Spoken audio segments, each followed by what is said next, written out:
The night Iris Vale knocked on the wrong door, she walked into a war she didn't know existed. At 3 a.m., exhausted and furious, she stormed upstairs in fuzzy slippers to confront the neighbor whose music kept her awake for weeks. She expected an apology, maybe an argument. Instead, she met Victor Blackwood, a man whose silence carried more menace than any threat, whose penthouse wasn't just a home but a fortress, and whose first instinct was to solve her problem with a stack of $100 bills.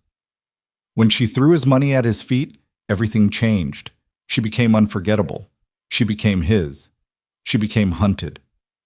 If you're ready for a story about defiance, danger, and a love forged in fire, stay until the end. Hit that like button and comment what city you're watching from.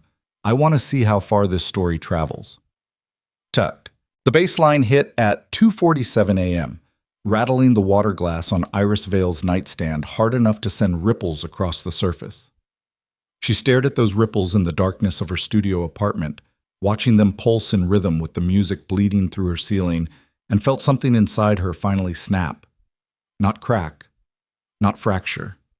Snap clean through, the way restoration wire does when you've bent it one too many times. She'd endured 3 weeks of this. 3 weeks of music that started around midnight and didn't stop until dawn.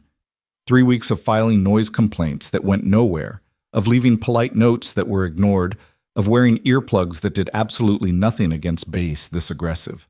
3 weeks of showing up to her restoration work at the museum with circles under her eyes so dark her supervisor had started asking if she was ill. Iris threw off her covers and stood up. She didn't bother changing out of her oversized sleep shirt or the fuzzy slippers shaped like rabbits that her best friend had given her as a joke. She didn't stop to think about what she'd say, or whether this was smart, or whether confronting a penthouse-dwelling stranger at 3 a.m. might be the worst decision she'd ever made. She just grabbed her keys and walked out the door. The hallway of the luxury building was absurdly quiet, all thick carpet and recessed lighting that cost more than her monthly rent. Iris lived on the 9th floor in what the building politely called a cozy residence, and everyone else called a shoebox with delusions of grandeur. She'd only been able to afford it because of rent control and a lease her grandmother had signed 40 years ago, back when this neighborhood was something different, something real.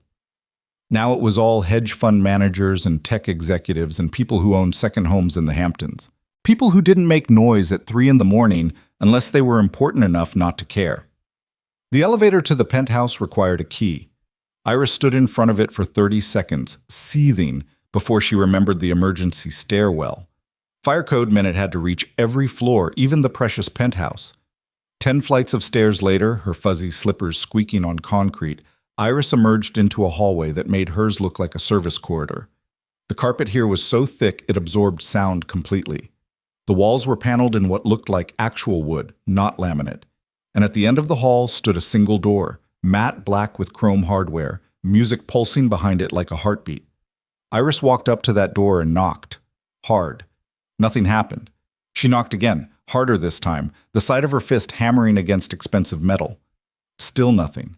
The music was so loud she could feel it in her chest. They couldn't hear her. Or they didn't care. Iris tried the doorbell, held it down for 10 seconds, 15, 20.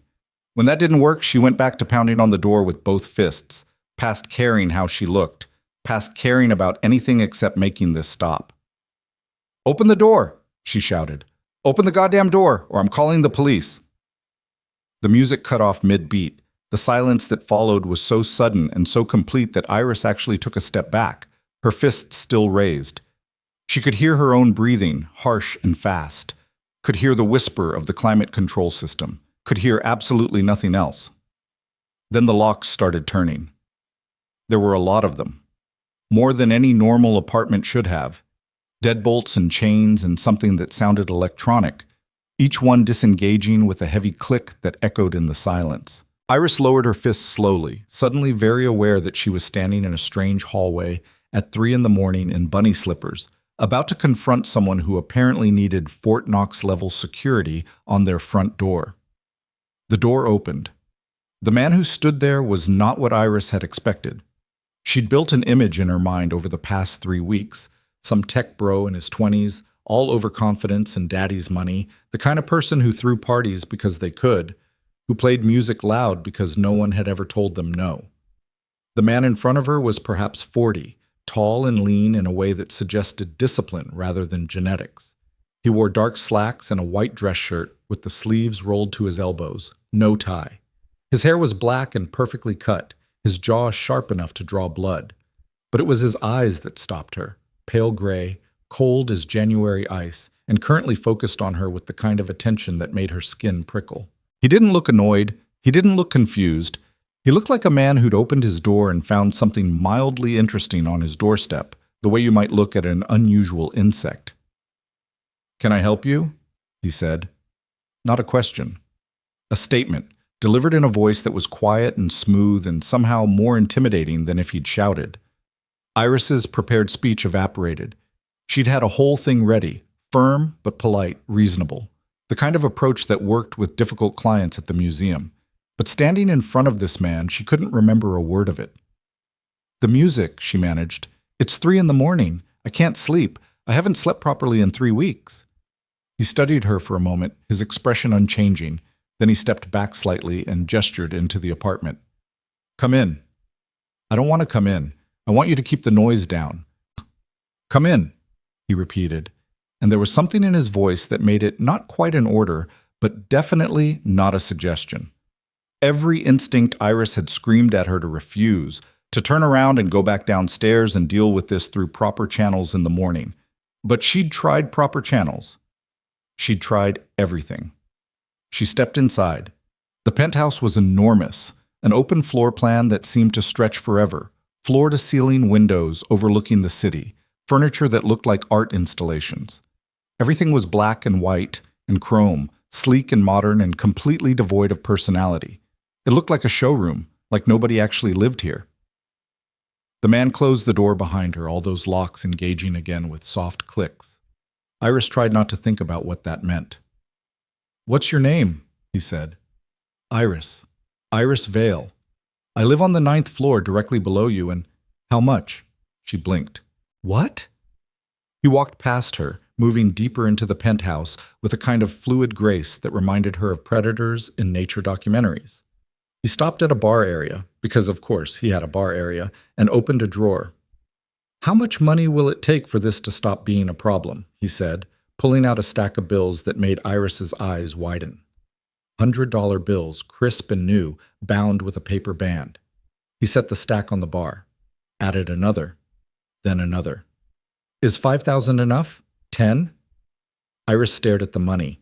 At this stranger who thought her sleep, her sanity, her basic right to peace in her own home was something that could be bought, something that had a price. She walked to the bar, her fuzzy slippers silent on the polished floor, picked up the stacks of money, and threw them at his feet. The bills scattered across the white marble floor like leaves. Some of them fluttered. Some landed face up, Benjamin Franklin's face watching blankly. Neither of them moved to pick them up. "I don't want your money," Iris said, her voice shaking but steady. "I want basic human decency. I want to sleep. I want you to turn your music down after midnight like a normal person who has to share a building with other human beings." For the first time, something changed in his expression. Not anger. Something else. Something that might have been interest. "You just threw $10,000 on the floor," he said quietly. "Yes." "Why?" "Because you can't buy your way out of being an inconsiderate asshole." The words were out before she could stop them. Iris waited for him to get angry, to throw her out, to call security. Instead, he smiled. It was barely there, just a slight curve at the corner of his mouth. But it transformed his entire face for a moment. Then it was gone. "What do you do, Iris Vale from the 9th floor?" "I restore paintings at the Metropolitan Museum of Art." She didn't know why she was answering. She should leave. She should leave right now. "And the music interferes with that." "The music interferes with my ability to be conscious."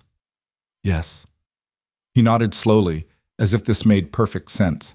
Then he walked to the windows, standing with his back to her, looking out at the city spread below.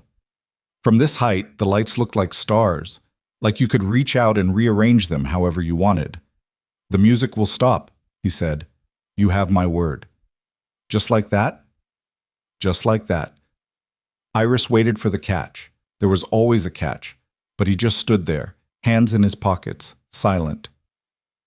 "Thank you," she said finally, the words feeling strange in her mouth. She started toward the door, then stopped. "Can I ask you something?" "You can ask." "Why do you need so many locks?"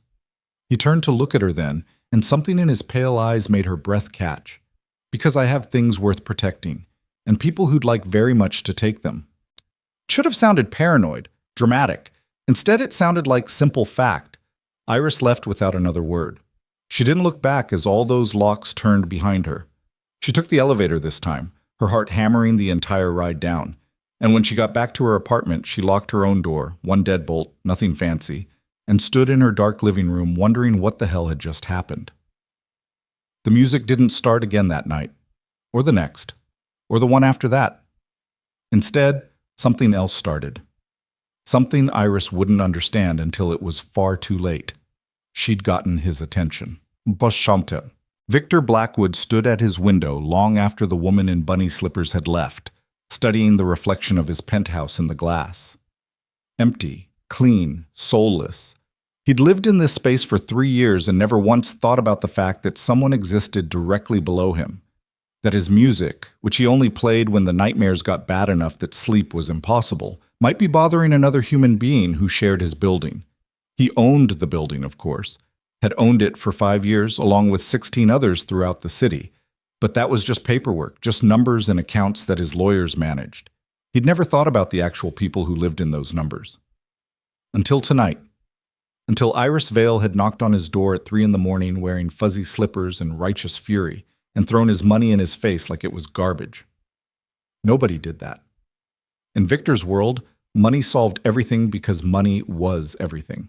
It was power and influence and the ability to make problems disappear. The stack of hundreds he'd offered her would have kept her comfortable for months.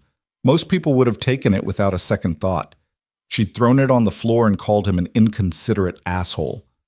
Victor smiled again, alone in his fortress, and this time the smile stayed. "Sir?" Marcus appeared from the hallway that led to the building's private elevator, the one that went directly to the parking garage. Victor's head of security was ex-military, 6'3" and built like a tank, utterly loyal and completely lethal when necessary. He'd been downstairs monitoring the security feeds when Iris had made her climb. "Is everything all right? The woman who was here is fine. She lives in the building." Victor turned from the window. "Have someone compile a file on her. Iris Vale, 9th floor. Everything." Marcus didn't question it. He never did. "Yes, sir. Anything else?" "Yes. Make sure Unit 912 has everything it needs. If there are any maintenance issues, any problems at all, I want them fixed immediately." "The woman's apartment?" "Yes." "May I ask why?" Victor walked to the bar and began collecting the scattered money from the floor, his movements methodical. "Because she's interesting, Marcus. And in my experience, interesting people are either very useful or very dangerous." He straightened, the bills collected in his hands. "I'd like to know which one she is." Marcus nodded and disappeared. Victor stood alone in his penthouse, holding $10,000 that had been rejected, and thought about pale hands covered in paint stains and eyes that had looked at him without fear. Most people feared him on instinct, even when they didn't know who he was. They sensed the violence that lived just beneath his civilized surface, the capacity for brutality that he'd honed over 20 years of surviving in a world that ate the weak. They saw the expensive clothes and the penthouse and the cold eyes, and they knew, some animal part of their brain knew, to be careful. Iris Vale had knocked on his door at 3 a.m. in bunny slippers and told him to be a better neighbor. Victor set the money on the bar and pulled out his phone. Dialed a number he rarely used. "It's late," said the voice that answered. Dmitri, one of his oldest associates, a man who'd been with him since the beginning. "I need you to look into something, quietly." "Of course. What am I looking for?" "A name. Vale. Start with casino debts, loan sharks, anything in the system from the last 5 years. Cross-reference with the art world, restoration, museums. This related to business?" Victor thought about fuzzy slippers and scattered money, and a woman who'd looked at his fortress and seen only a noisy neighbor. "I'm not sure yet. Just find out what you can." He hung up and returned to the window. His reflection stared back at him, a man who'd built an empire on secrets and silence and strategic violence. A man who owned this building, and the one next to it, and the one after that. A man who'd made himself untouchable through careful planning and ruthless execution. A man who'd just met someone who had no idea who he was. Victor had learned long ago that ignorance was often more dangerous than knowledge. People who didn't know to be afraid did unpredictable things.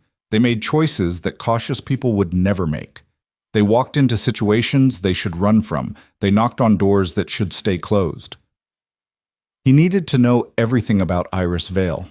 Her history, her debts, her connections. He needed to know if she was a threat, if she was being used, if her appearance at his door at 3 a.m. was really just about music, or if it was something else entirely. In Victor's world, coincidences didn't exist. Everything was cause and effect, action and reaction, move and countermove. Someone knocking on his door was never random. It was always part of a larger pattern. He would find that pattern, he would understand it, and then he would decide what to do about Iris Vale. The city glittered below him, 1,000 points of light in the darkness. Somewhere down there, someone was making a move against him. Someone always was. You didn't build what he'd built without making enemies, without creating grudges that festered and grew until they demanded satisfaction. Victor had survived this long because he saw those moves coming, because he was always 3 steps ahead, always prepared, always willing to do what others wouldn't. But as he stood in his silent penthouse, looking at the lights of a city he'd conquered through blood and will and careful patience, Victor Blackwood found himself thinking about bunny slippers, and wondering if maybe, just maybe, he'd missed something. The file on Iris Vale arrived the next morning via encrypted email. Victor read it over coffee in his home office, a space dominated by monitors showing security feeds from various locations throughout the city.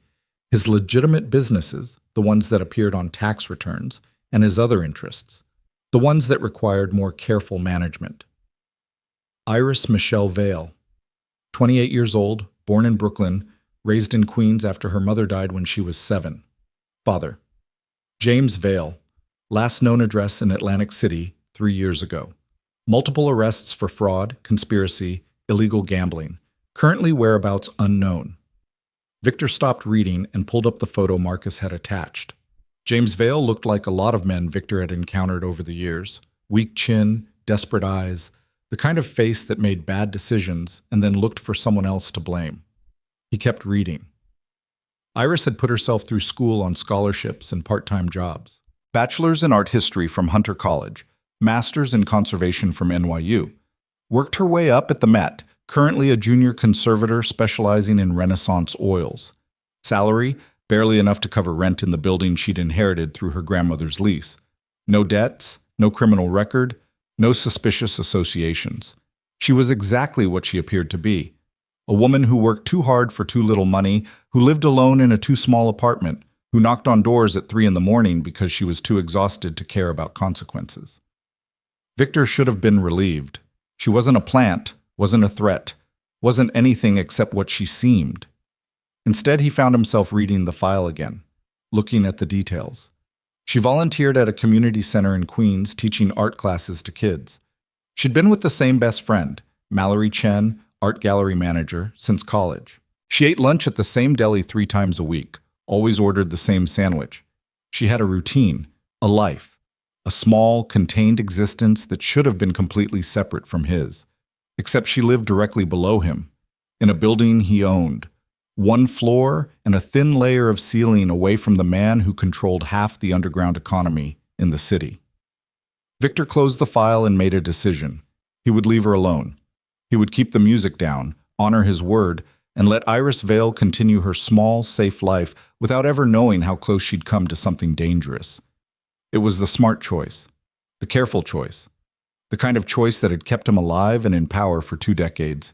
He made it to noon before he broke it. Iris was restoring a Caravaggio when her phone buzzed. She ignored it. You didn't touch your phone with hands covered in chemical solvent, and continued the careful work of removing 3 centuries of yellowed varnish from the painting's surface. The work required complete focus, steady hands, infinite patience. It was the only time her brain ever truly quieted. The painting was a small one, a study of hands in prayer that had been buried in the museum's storage for decades. Someone had over-restored it badly in the 1970s, slathering it with varnish that had aged like amber, obscuring Caravaggio's delicate brushwork. Iris's job was to undo that damage, to bring the original work back into the light without destroying it in the process. She loved this, the precision of it, the way each careful stroke of her swab revealed a little more of what the artist had intended. The feeling that she was having a conversation across centuries with someone who'd been dead for 400 years. Her phone buzzed again and again. Okay, she muttered, setting down her tools and stripping off her gloves. 3 messages from Mallory, each one more urgent than the last. Call me. Iris. Michelle Vale, call me right now. Iris stepped into the hallway, no phone calls in the conservation lab ever, and dialed. Mallory picked up on the first ring. Where have you been? Working. What's wrong? What's wrong? What's wrong is that I just got a call from a very polite man asking about your availability for a private consultation. A very expensive private consultation. Iris frowned. What kind of consultation? The kind that pays $5,000 for 2 hours of your time. The number hit Iris like cold water. That's ridiculous. Nobody pays that much for restoration consultation. What's the job? He didn't say, just said he had a piece that needed expert evaluation and you'd been highly recommended. By who? He didn't say that either. Very mysterious. Very rich sounding. Do you want the job or not? Iris thought about her student loans, about the water stain on her ceiling that her landlord kept ignoring, about the fact that $5,000 would solve about 6 problems she currently had. What's his name? Victor Blackwood. The floor seemed to tilt slightly. Iris leaned against the wall, phone pressed to her ear, trying to process this. Iris? You there? Yeah, I'm here. She took a breath. Tell him no. What? Are you insane? It's $5,000 for 2 hours. I know what it is. Tell him no. At least tell me why you're turning down the easiest money you'll ever make. Because he's my upstairs neighbor who tried to pay me off and I threw his money on the floor. Because something about him makes my skin prickle. Because he has too many locks on his door and eyes like winter ice, and I don't trust this. Just tell him I'm not available, Iris said. Please. Mallory sighed. Fine. But when you're eating ramen for dinner for the 3rd week in a row, remember this moment. Iris hung up and stood in the hallway staring at her phone. This was him testing her, seeing if she could be bought a different way, if money with a professional veneer attached would work where a straight payoff hadn't. She went back to work, but the piece was gone. Her hands weren't quite steady as she picked up her tools. She kept thinking about pale gray eyes and a penthouse fortress and the way Victor Blackwood had looked at her like she was a puzzle to solve. The Caravaggio stared up at her, hands frozen in prayer, and Iris wondered what exactly she'd started when she'd knocked on that door. 3 days later, she'd found the envelope. It was waiting outside her apartment door when she got home from work. Thick, cream-colored paper with her name written across the front in precise handwriting. No return address, no postmark. Hand-delivered. Iris looked up and down the hallway before picking it up. Empty, silent. Just expensive carpet and recessed lighting and the faint scent of whatever cleaning service the building used. She took the envelope inside and stood in her tiny kitchen, turning it over in her hands. She should throw it away, should put it in the trash without opening it, and pretend this wasn't happening. She opened it. Inside was a single piece of paper, the same heavy, expensive stock as the envelope, and a photograph. The paper had 3 words written on it in that same precise hand. I have this. The photograph was of a painting. Even from the slightly blurry image, Iris could tell it was extraordinary. A small oil study, maybe 12 by 16 inches, showing a woman's face emerging from darkness. The technique was unmistakable. The use of light, the delicate modeling of features, the way the subject seemed to glow from within. Caravaggio. An unknown Caravaggio. A study that had never been catalogued, never been recorded, never been seen. It shouldn't exist. Iris sat down at her tiny kitchen table, the photograph shaking slightly in her hands. If this was real, if this was actually an unknown Caravaggio, it would be worth millions, tens of millions. It would be the art find of the century. It could also be fake. Could be a very good fake designed to lure her into… What? What did Victor Blackwood want? Her phone rang. Unknown number. She stared at it for 3 rings before answering. Do you have questions? His voice, quiet and calm, like they were continuing a conversation they'd already started. Is it real? I'd like you to tell me that. That's why I need a consultation. I already turned down your job offer. You turned down money. I'm not offering money anymore. I'm offering you the chance to see something that hasn't been seen in 400 years. To touch history. Isn't that what you do? Isn't that what you love? Iris closed her eyes. He'd researched her, knew exactly which buttons to push. Where did you get it? That's a long story, one I'll tell you if you agree to look at the piece. And if I don't, then it stays in my possession, unseen and unstudied, until I find someone else who can verify it. But I don't want someone else, Iris. I want you. The way he said her name made something flutter in her chest. Not fear, something else. Something she didn't want to examine. Why me? Because you're not afraid to tell me the truth. You proved that. And because I trust you to look at this piece and see only the art, not the money. You don't know me well enough to trust me. No, he agreed, but I'm very good at reading people. And you threw $10,000 on my floor because it offended you. That tells me what I need to know. Iris looked at the photograph again, at the woman emerging from darkness, her face caught in that perfect moment between shadow and light that Caravaggio had made his signature. If this was real… 1 consultation, she heard herself say. 2 hours.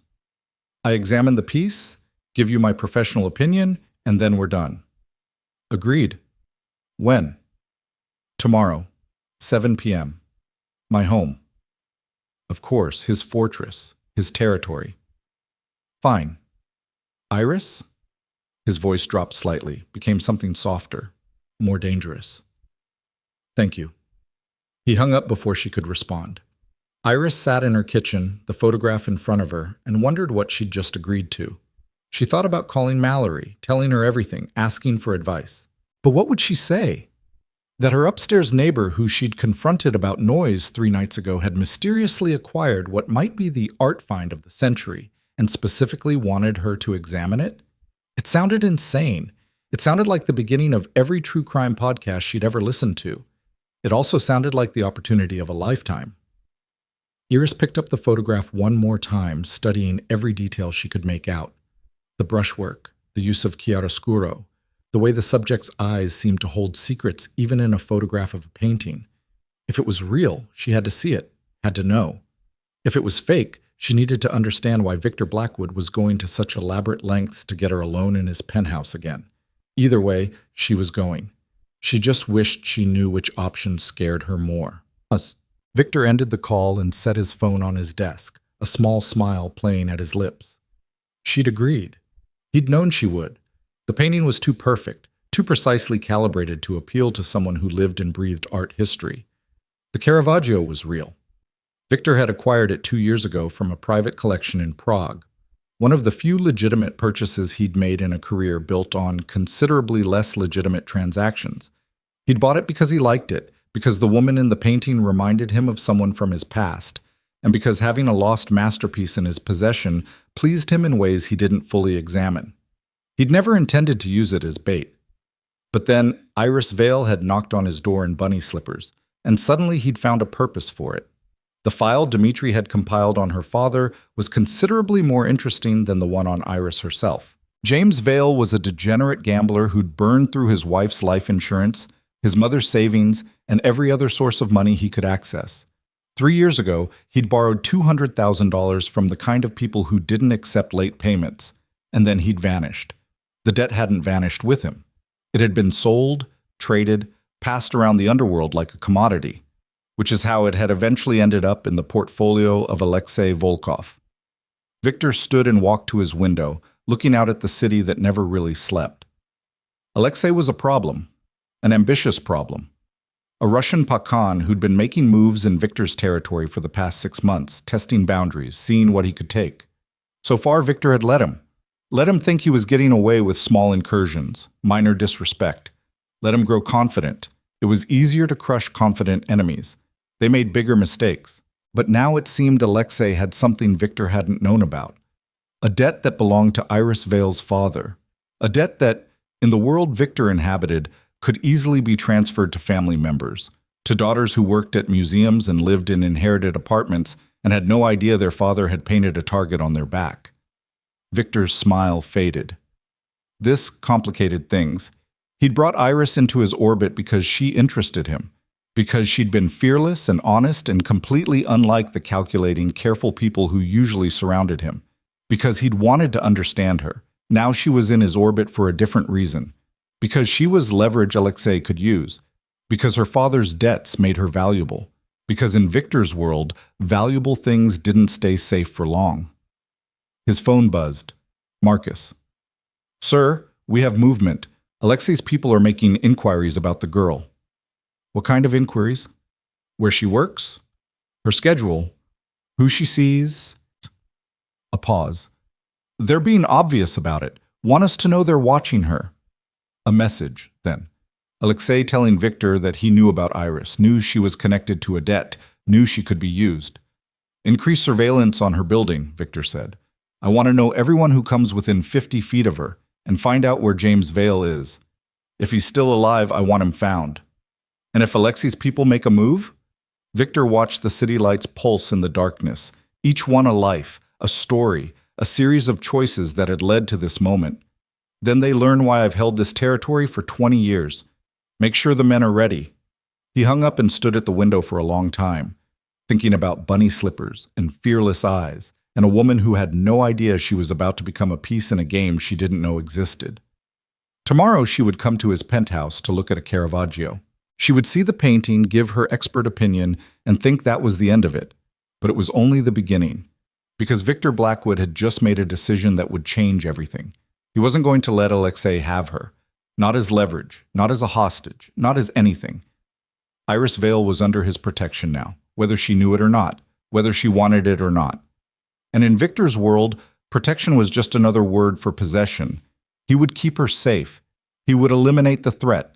And in the process, he would make sure she understood exactly what it meant to catch his attention. The city glittered below him, beautiful and brutal and completely unaware that tomorrow, at 7 p.m., everything would shift. Victor smiled again, cold and certain, and began making calls. War was coming. It had been coming for months. But now it had a face, and that face belonged to a woman in bunny slippers who'd thrown his money on the floor and looked at him like he was just a noisy neighbor.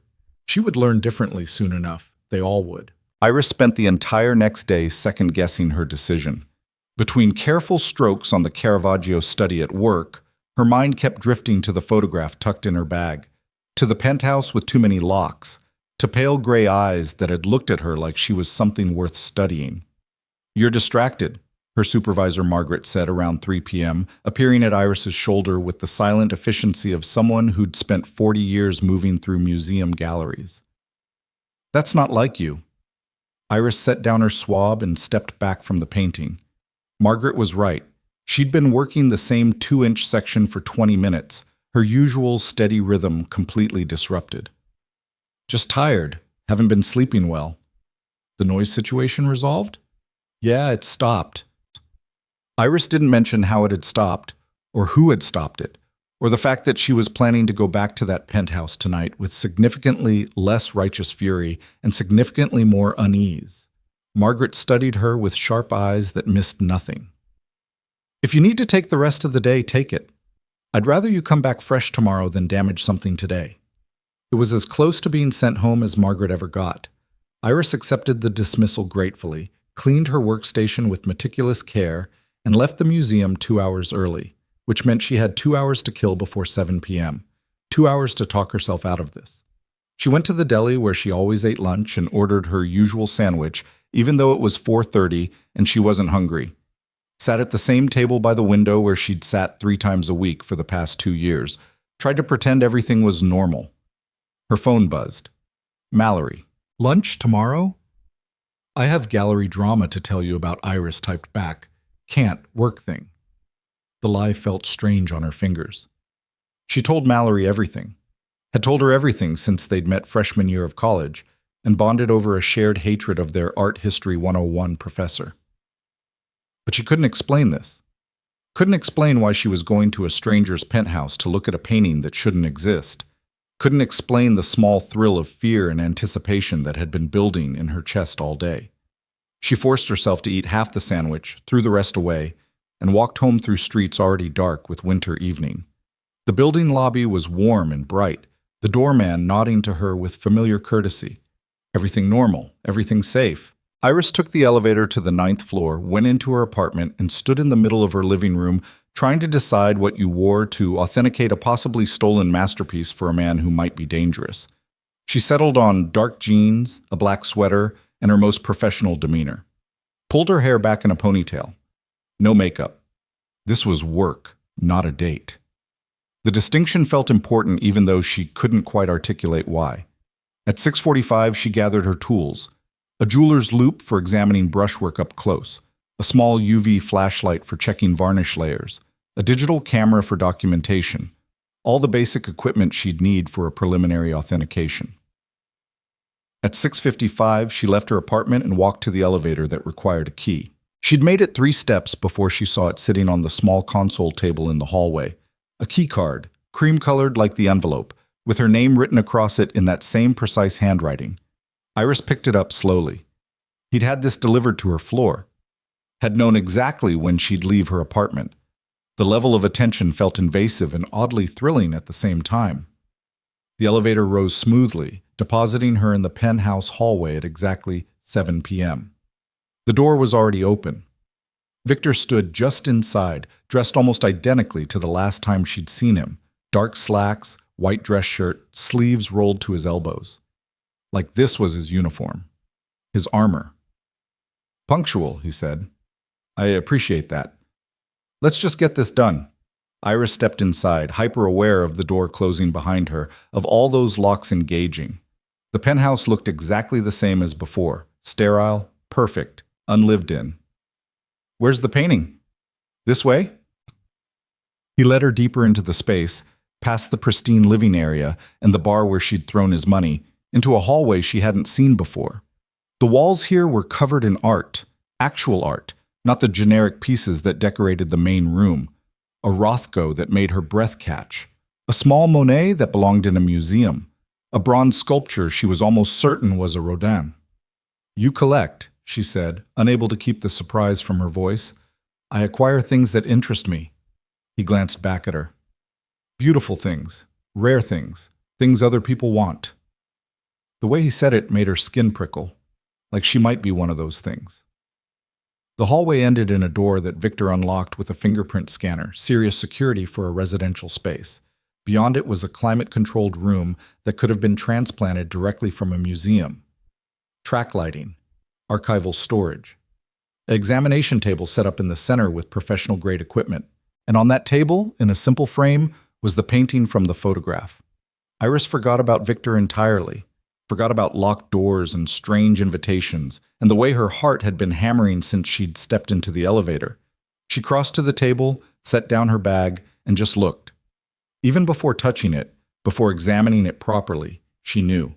The way the light fell across the woman's face, revealing and concealing in equal measure. The delicate sfumato that Caravaggio had pioneered, that impossible softness in the shadows.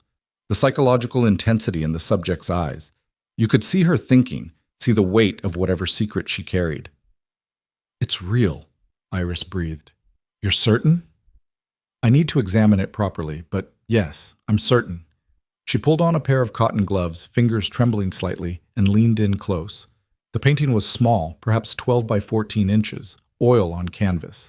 The woman depicted was young, maybe 20, with dark hair and darker eyes that stared directly at the viewer. She wore simple clothes, a white shift, nothing elaborate, but the way Caravaggio had painted her made her luminous.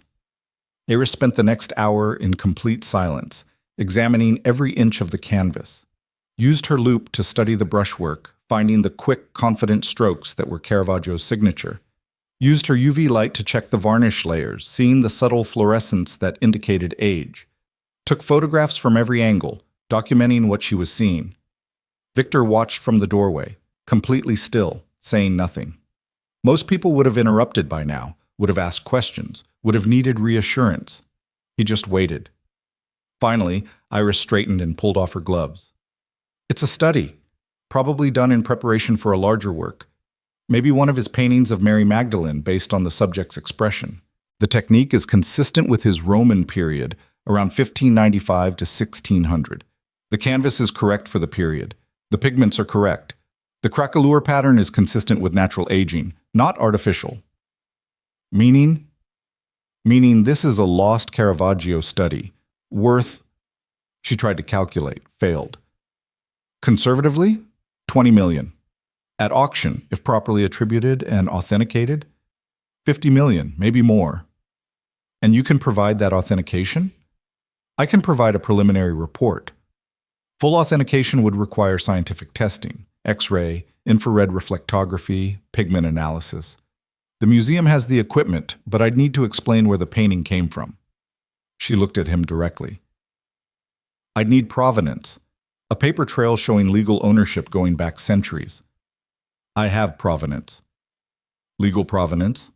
Victor smiled slightly. Define legal. That's not funny. If this was stolen, if this is looted art, it was purchased from a private collection in Prague 2 years ago. The collection had owned it since 1823, acquired from an Italian family that had held it since the early 1700s. I can provide documentation for every transaction. Iris wanted to believe him, wanted to believe this miraculous painting had a clean history, that she could study it without ethical complications. But something in his tone made her doubt. Why do you need my authentication? She asked. If you have complete provenance, any expert could verify this. Why specifically me? Because I trust you. You don't know me. I know you threw money in my face. I know you work at one of the most prestigious museums in the world for a salary that barely covers rent. I know you could have taken my initial offer and solved half your financial problems. He moved closer, and Iris fought the urge to step back. I know you care more about the art than the money. That's rare. That's valuable. What do you really want, Victor? The use of his first name seemed to surprise him. Something shifted in his expression, became almost warm. I want you to tell me everything about this painting, its history, its significance, what Caravaggio was thinking when he painted it. I want you to show me what you see. It should have been a simple request. But the way he was looking at her made it feel like something else entirely. Like he was asking for more than information about a painting. That would take more than 2 hours, Iris said carefully. Then take more time. Come back tomorrow. Bring whatever equipment you need from the museum. Study it properly. He paused. I'll pay you, if that makes it more professional. I don't want your money. I know, but you should take it anyway. This is work. You deserve to be compensated. Iris looked at the painting again, at the woman emerging from darkness with secrets in her eyes. A chance to study an unknown Caravaggio, to be one of the first people in centuries to really see it, to understand it, that didn't come along ever. This was once in a lifetime, once in a career. $2,000, she said. That's my consulting rate for private work. And I'll need to document everything, photographs, notes, a full report.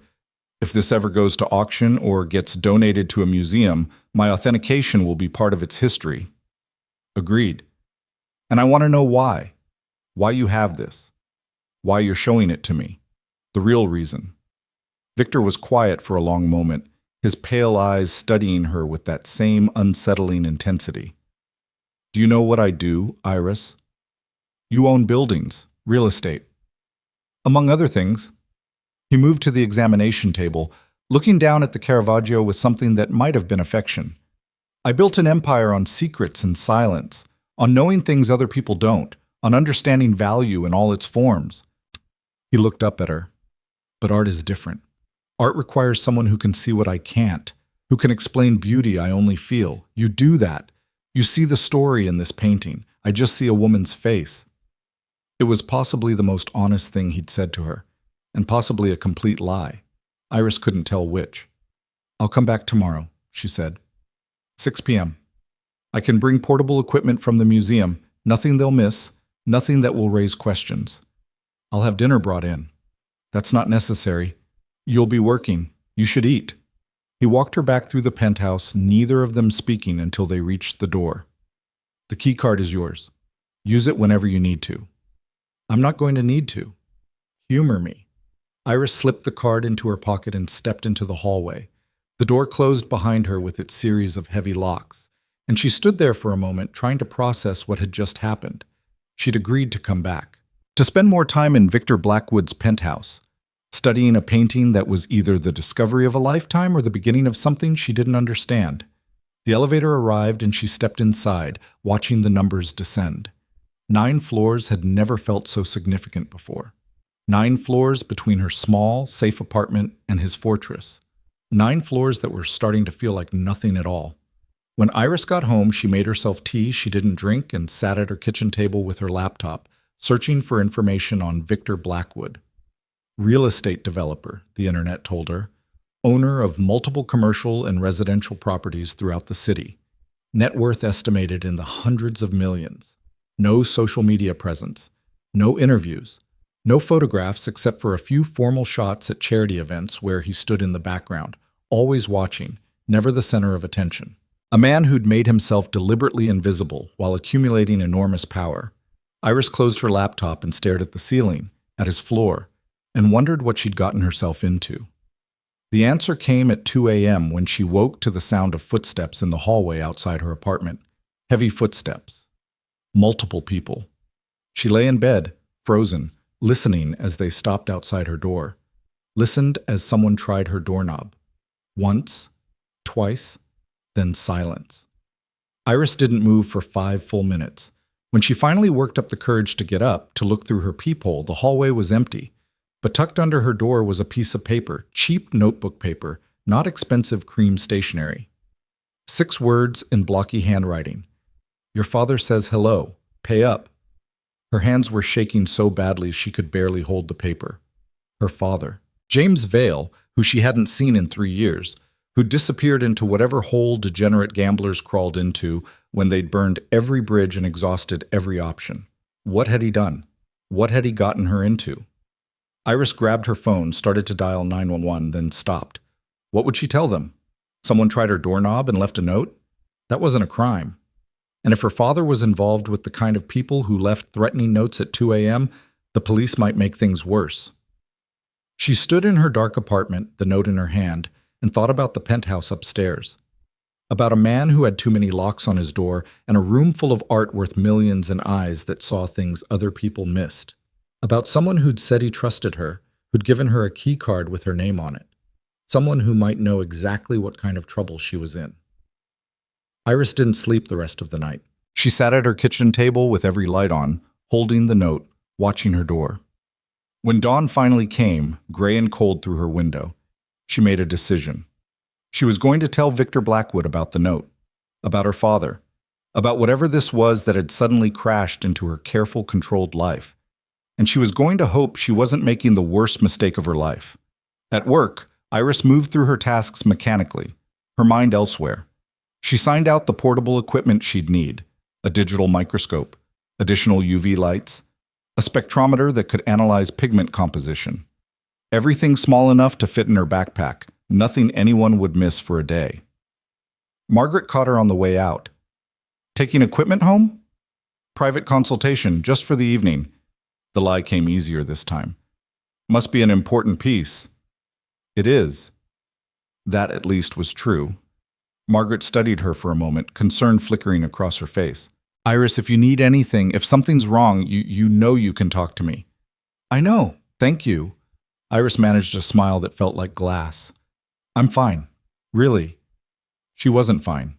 She was walking into a situation she didn't understand with a man she knew nothing about, carrying a threatening note that mentioned her disaster of a father and debts she hadn't known existed.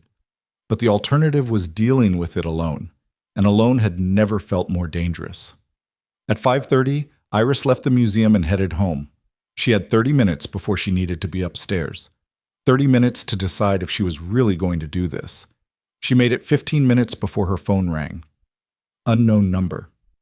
Hello? Iris Vale? A man's voice, rough and accented. Russian, maybe. You got our message, yes? Her blood went cold. Who is this? A friend of your father's. He owes us money, lot of money. We think maybe daughter can help pay. I don't have anything to do with my father's debts. In our world, family is family, debt is debt. A pause. $200,000, plus interest, plus fees. You have 1 week. I don't have that kind of money. I'm a museum conservator. I barely make rent. Then you find it, sell things, borrow. We don't care. 1 week, or we come collect different way. The line went dead. Iris stood in her apartment hallway, phone pressed to her ear, the dial tone buzzing.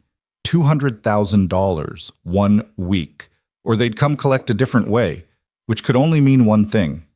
Her phone rang again immediately. She almost didn't answer, but the number was local this time. Iris, Victor's voice, calm and steady. Are you all right? How did you? She stopped. Stupid question. No, I'm not all right. Come upstairs now. I was going to anyway. We have an appointment. This isn't about the painting. His voice hardened slightly. Someone was in your hallway last night. Someone called you just now. I need you to come upstairs where it's safe, and I need you to tell me everything. The fact that he knew about the hallway visit, about the phone call, should have terrified her, should have sent her running in the opposite direction. Instead, it felt like relief. I'm coming, she said, and hung up. She grabbed her backpack with the museum equipment, grabbed the note from under her door, and took the elevator up using the key card that suddenly felt less like an invitation and more like a lifeline. The penthouse door was open again. Victor stood just inside, and this time he wasn't alone. 2 men flanked him, large, professional, the kind of men who made security their business. They looked at Iris with flat, assessing eyes and said nothing. Marcus, Dmitri, wait in the other room, Victor said quietly. The men left without question, disappearing down the hallway toward the climate-controlled art room. Victor turned to Iris. Show me the note. She handed it over, watching as he read it. His expression didn't change, but something in the set of his shoulders told her he was angry, deeply, coldly angry. Your father, he said, James Vale. When did you last see him? 3 years ago. He asked me for money to pay off gambling debts. I said no. He left, and I haven't heard from him since. Iris wrapped her arms around herself. How much do you know? More than you do, apparently. Sit down. They sat in his sterile living room, and Victor told her things she'd never wanted to know. About her father's debts, about the people he owed, about how those debts had been bought and sold until they landed with a man named Alexei Volkov. About how in certain circles, family debts were considered transferable. About how she'd become valuable the moment her father's obligations came to Alexei's attention. How long have you known this? Iris asked when he finished. 2 days, since I had you researched. You had me researched. I have everyone researched. It's how I stay alive. The casual way he said it made her stomach twist. Who are you really, Victor? He was quiet for a moment, those pale eyes studying her. I'm someone who built something from nothing, who made choices most people would consider unforgivable, who exists in a world that runs parallel to yours. Same city, same streets, completely different rules. He leaned forward slightly. And I'm someone who doesn't let threats stand, especially threats to people under my protection. I'm not under your protection. You are now, whether you like it or not. He stood, paced to the windows. Alexei is making a move, using you to test my boundaries, to see if I'll allow it. If I do nothing, I look weak.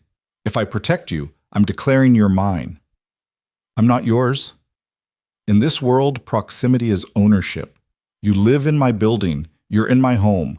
You're looking at art that belongs to me. He turned to face her. Alexei thinks he can use that against me. He's wrong.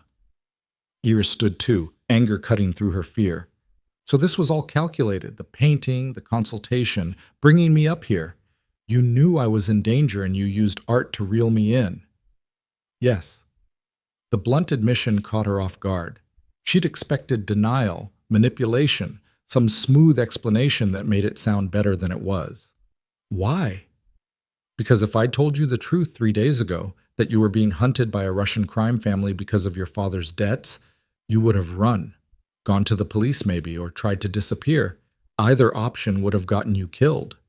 He moved closer, and this time she did step back. I needed you here, in my territory, where I could control the situation. I'm not a situation to be controlled. No, you're a person who's in danger, and I'm trying to keep you alive. Why? Why do you care? Victor stopped moving, something flickering across his face that she couldn't read. Because you threw money in my face and called me an inconsiderate asshole. Because you look at art like it's sacred. Because you're honest in a world full of liars. He paused. Because I want to. The last part was barely more than a whisper, and it hit Iris harder than anything else he'd said. She stood in his penthouse, surrounded by locked doors and armed guards and priceless art, and saw something in his eyes that looked almost like loneliness. What happens now? She asked quietly. Now you stay here tonight, in the guest room, under guard. Tomorrow I deal with Alexei. Deal with him how? That's not your concern. It is if it's about me. It's about respect, territory, rules that were in place long before you knocked on my door. Victor's voice was cold again, controlled. This is my world, Iris. Let me handle it my way. She should refuse. Should insist on going home, on dealing with this herself, on not becoming whatever he was trying to make her. But the memory of those footsteps in her hallway, of that rough voice on the phone, of $200,000 in 1 week kept her rooted in place. One night, she said, and then we figure out a real solution. Agreed. Marcus reappeared from the hallway, silent as a ghost. Sir, movement on the street. 3 cars. Alexei's people. Victor's expression didn't change, but Iris saw his hands tighten into fists. How many? At least 8, maybe more. They're here for me, Iris said. They're coming for me. They're not getting you. Victor looked at Marcus. Lock it down. No one gets in. And get her somewhere safe. Everything happened very fast after that. Marcus moved to her side, one hand on her elbow, guiding her toward the hallway with gentle but unyielding pressure. Dmitri appeared with a phone, speaking rapid Russian into it. Victor pulled on a jacket, and Iris saw the gun in a shoulder holster underneath. Wait, she said. Victor. He turned, and the look on his face stopped her words. Cold. Focused. Completely different from the man who'd talked about art and beauty and things that interested him. This was who he really was. Whatever else he'd shown her had been a mask. Stay with Marcus, he said. Don't leave the safe room until I come for you. Understand? Iris nodded, not trusting her voice. Victor held her gaze for one more moment, then turned and walked toward his front door, toward whatever was waiting on the street below, toward violence that was coming because of her. Marcus pulled her down the hallway, past the climate-controlled room, past several closed doors, to what looked like a blank wall. He pressed his palm against a panel, and the wall slid open, revealing a small room with concrete walls, monitors showing security feeds, and a single chair. Inside, he said. Not unkind, but not negotiable. Iris stepped into the room and turned to look at him. Is he going to be okay? Mr. Blackwood has been doing this a long time. He'll be fine. And me? Marcus's expression softened slightly. He won't let anything happen to you. That's not how he operates. He started to close the door, then paused. For what it's worth, I've never seen him bring anyone here. You're the first. That means something. The wall slid shut, leaving Iris alone in the safe room with only the monitors for company. She could see the lobby, the street outside, the hallway leading to the penthouse. Could see Victor stepping into his private elevator. 3 men with him now, all armed. Could see 3 black cars pulling up outside her building, men emerging with faces she'd see in nightmares. And all she could do was sit in a concrete box and watch, while outside a war started because she'd knocked on the wrong door at 3 a.m. Because she'd become interesting to a man who collected rare and beautiful things. Because in Victor Blackwood's world, protection and possession were the same thing. The monitors flickered. On the street, the first shot was fired, and Iris understood, finally, what it meant to be unforgettable. The shot didn't sound like it did in movies. Through the concrete walls and the monitor speakers, it was just a sharp crack, almost disappointing in its brevity. But Iris watched the screen as one of Alexei's men crumpled to the pavement, and there was nothing disappointing about that. She pressed her hand to her mouth, fighting nausea. This was real. This was happening because of her, because her father had been a coward and a fool, because she'd lived her whole life trying to be invisible and somehow still ended up visible to the worst possible people. On the monitors, Victor moved with terrible efficiency. He didn't run, didn't panic, just walked out of the building's side entrance with his 3 men flanking him, and the way Alexei's people scattered told Iris everything she needed to know about who they were actually afraid of. Another shot. This one hit the building's facade, sending chips of stone flying. Victor didn't flinch. He raised his own weapon, the movement smooth, practiced, and fired twice. Both shots hit. 2 more men down. "Jesus," Iris whispered to the empty room. "Jesus Christ." She should look away, should close her eyes, should pretend this wasn't happening. But she couldn't stop watching as Victor's world collided with hers in blood and gunfire on the street outside the building where she'd lived for 2 years, where she'd felt safe, where she'd thought the worst thing that could happen was noisy neighbors. The fight lasted maybe 3 minutes. It felt like hours. When it was over, 5 of Alexei's men were on the ground. 2 were fleeing in one of the black cars, and Victor was standing in the middle of the street with his gun still raised, completely untouched. He looked up, directly at the camera, directly at her, even though he couldn't possibly see her through the monitor. His expression was empty, cold, a stranger's face. Then Marcus appeared on screen, moving toward him, saying something Iris couldn't hear. Victor lowered his weapon, nodded once, and turned back toward the building. The bodies on the street didn't move. Someone would have to deal with them. Someone would have to explain this to the police, to witnesses, to everyone who'd just seen a firefight erupt in the middle of an upscale neighborhood. But that wasn't her problem. Her problem was sitting in a concrete box waiting for a man who'd just killed 5 people to come open the door. Iris stood up, then sat down again. Her legs wouldn't hold her. She focused on breathing, in, out, and tried not to think about the fact that this was her life now. That in the space of 72 hours, she'd gone from quiet art restorer to someone men killed and died over. The monitor showed Victor entering his private elevator, showed him rising through the building's floors, his face still expressionless, blood on his white shirt that probably wasn't his. Showed him stepping into the penthouse hallway, holstering his weapon, rolling down his sleeves like he was just coming home from work. The wall panel slid open. Victor stood there, and Iris couldn't move, couldn't speak, couldn't do anything except stare at him. "Are you hurt?" he asked. She shook her head. "Good." He stepped into the safe room, and it suddenly felt very small. "We need to talk." "You killed them." Her voice came out thin, barely there. "You killed 5 people. 6. 1 died in the ambulance." He said it like he was reporting the weather. "And they came here to kill you, Iris. Or take you.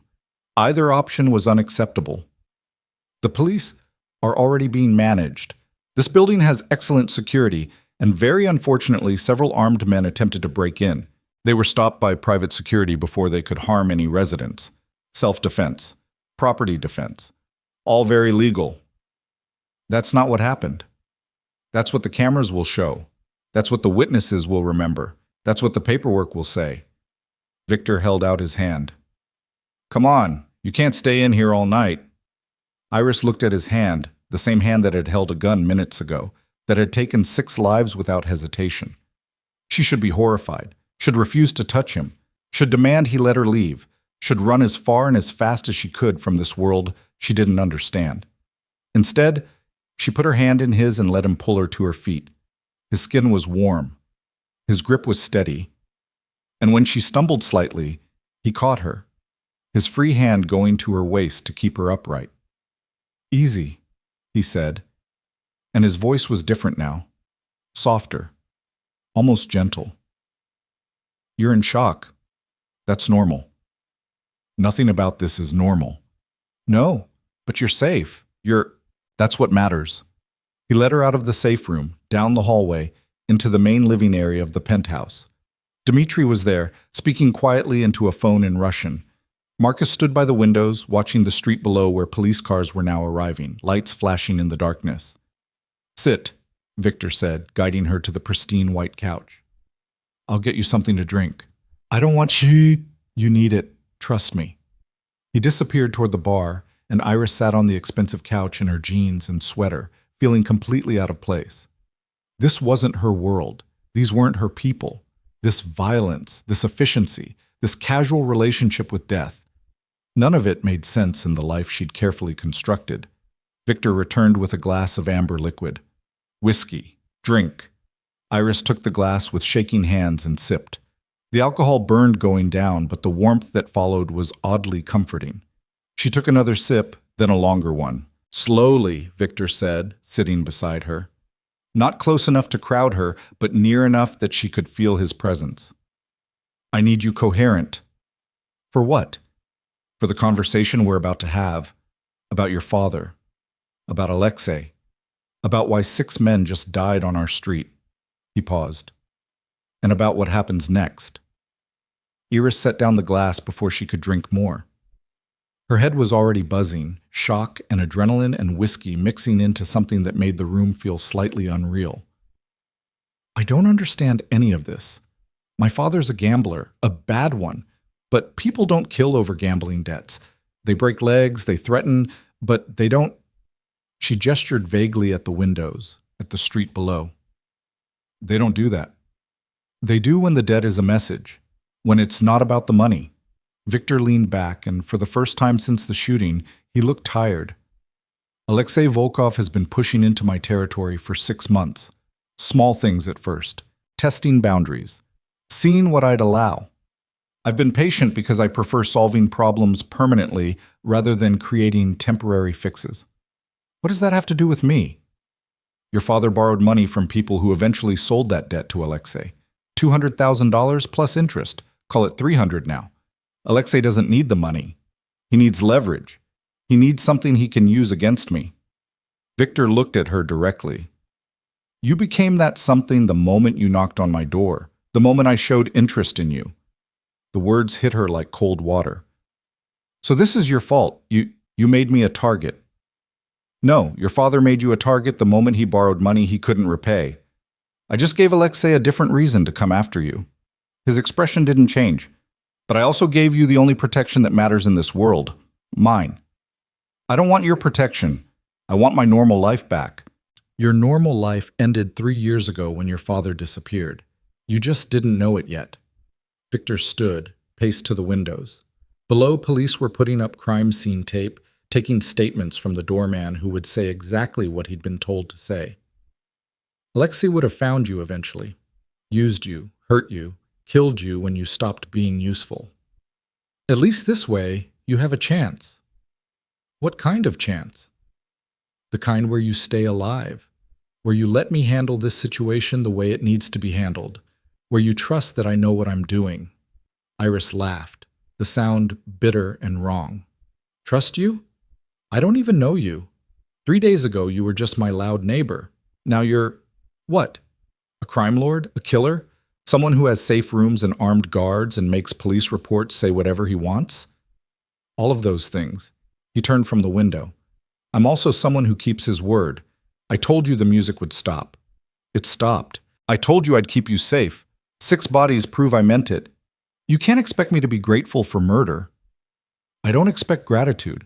I expect you to be smart enough to understand reality. Victor moved closer, and Iris fought the urge to stand, to back away, to maintain distance from this man who'd become a stranger and something more dangerous in the space of minutes.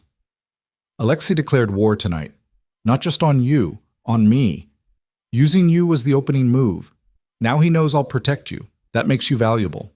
That makes you a permanent piece in this game. I don't want to be a piece in anything. Too late. You're already playing whether you like it or not. He crouched in front of her, bringing himself to eye level, and Iris couldn't look away. I can end this. I can make sure Alexei never threatens you again, that your father's debts disappear, that you can go back to your museum and your paintings and your quiet life. But I need you to let me do it my way, which is war, real war, the kind that ends with Alexei and everyone loyal to him gone, permanently. His pale eyes held hers. I've been avoiding this because war is expensive and messy and draws attention I don't want, but he's forced my hand, so now I finish it. The casual way he talked about eliminating an entire criminal organization should have terrified her. Instead, Iris found herself asking, "How long will it take?" "A week, maybe less. I've been preparing for this possibility since Alexei started making moves." Victor stood. "You stay here, under guard. You don't go to work, don't contact anyone, don't leave this penthouse until I tell you it's safe." "That's insane. I have a job, a life, people who'll notice if I disappear." "Marcus will handle it. Your supervisor will be told you had a family emergency. Your friend Mallory will get a text saying you need a few days alone. Everything will be managed." The fact that he knew Mallory's name, that he'd already thought this through, that he was planning her life without her input, all of it made Iris stand abruptly. "No, I'm not some damsel you get to lock in a tower. I'm not staying here like a prisoner." "You're not a prisoner. You're a protected asset. I'm a person." "You're a person who will die if you leave this building." Victor's voice went hard. "I'm not asking, Iris. I'm telling you. You stay here until this is over. That's not negotiable." They stared at each other, the air between them crackling with tension. Iris wanted to fight, wanted to assert her independence, her right to make her own choices, her refusal to be controlled by this man who'd crashed into her life and turned everything upside down. But she remembered those footsteps in her hallway, the rough voice on the phone, the bodies on the street, and she knew with sick certainty that Victor was right. "Fine," she said quietly, "but I want my own phone. I want to be able to call someone if I need to, and I want the truth. No more mysteries, no more manipulation. If I'm risking my life by being here, I deserve to know everything." Victor studied her for a long moment. Then he nodded. "Agreed. You can keep your phone, and I'll tell you whatever you want to know." "Why me?" The question came out almost a whisper. "You could have just warned me about the debt and let me handle it. Why bring me here? Why the painting, the consultation, all of it?" He was quiet, and for a moment she thought he wouldn't answer. Then he said, "Because when you knocked on my door, you looked at me like I was normal, like I was just someone who played music too loud. No fear, no calculation, just honest anger." He paused. "No one looks at me like that, like I'm just a person." The vulnerability in his voice caught her completely off guard. "Victor, the guest room is down the hall, second door on the left. There's clothes in the closet, toiletries in the bathroom, everything you need." He turned away, the moment of openness closing like a door. "Get some rest. Tomorrow this gets worse before it gets better." Iris wanted to push, wanted to ask more questions, wanted to understand this man who killed without hesitation, but collected Caravaggios and admitted to being lonely.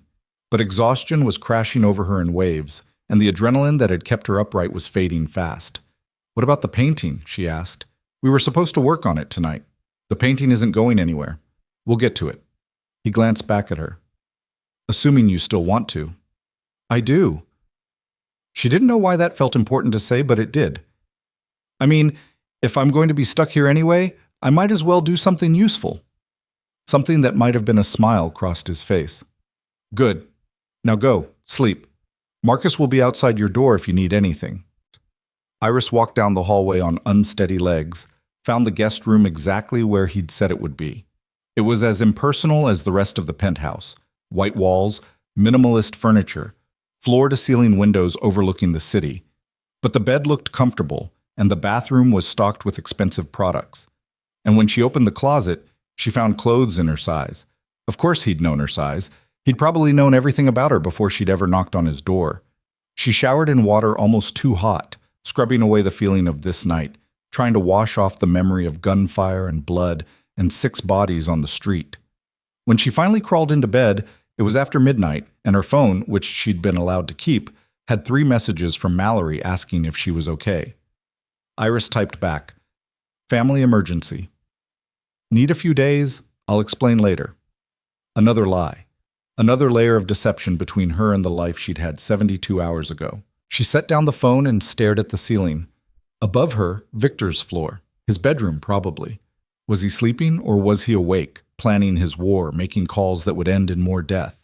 Despite everything, despite the violence and the fear and the complete insanity of her situation, Iris found herself wondering what he looked like when he slept. If he dreamed? if his face softened when he wasn't being the cold, controlled kingpin who'd built an empire on secrets and silence. She fell asleep still wondering, and dreamed of paintings coming to life, of women emerging from darkness with warnings in their eyes. When she woke, sunlight was streaming through the windows and the smell of coffee was drifting through the penthouse.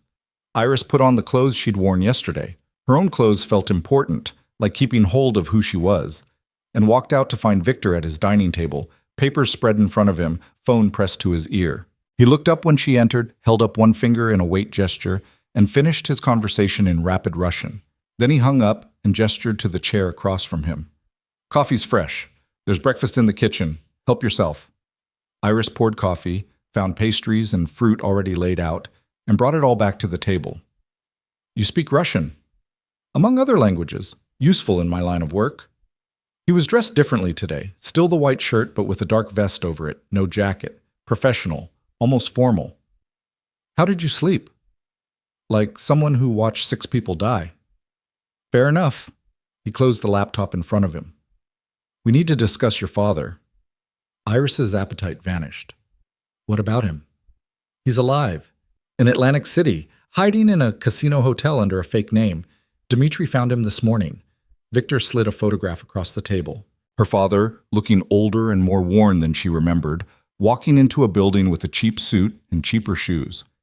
He's been working as a card counter, making just enough to survive.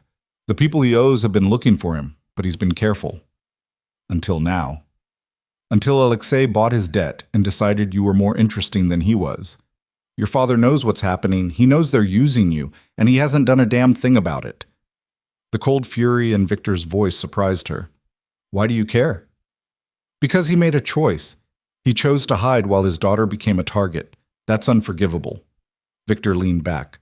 "I'm going to give you a choice he didn't give you. I can bring him here, let you talk to him, ask him why, get whatever closure you need, or I can handle him quietly, and you never have to see him again." Iris stared at the photograph. The man who'd raised her after her mother died, who'd taught her to ride a bike and helped with homework and been, for a while, a decent father, before the gambling, before the lies, before he'd chosen cards and dice and the desperate rush of almost winning over everything else. What does handle him quietly mean? It means I make sure he understands that you're off limits, that his debts are his own, that if he ever comes near you again, if he ever uses your name or tries to leverage your relationship, he dies. Then I let him go back to his sad little life in Atlantic City. You'd let him live? If that's what you want? Victor's expression was unreadable. But understand, if he dies, your debt dies with him, completely. Alexei loses all claim to you. If he lives, there's always a chance someone else buys the debt, tries to use it against you down the line. It was a horrible choice, pragmatic and brutal, and completely in keeping with the man offering it. Iris looked at her father's photograph and tried to feel something other than exhaustion. "I need to see him," she said finally. "I need to hear him explain why." "All right, I'll have him brought here tonight, but Iris..." Victor waited until she looked at him. "Whatever he says, whatever excuses he gives, remember that he had 3 years to warn you, 3 years to make this right. He chose not to. That tells you everything you need to know about who he is." She nodded, not trusting her voice. They sat in silence for a moment, morning light streaming through the windows, coffee growing cold between them. Outside, the city was waking up, people going to work, living normal lives, completely unaware of the war being planned in this penthouse.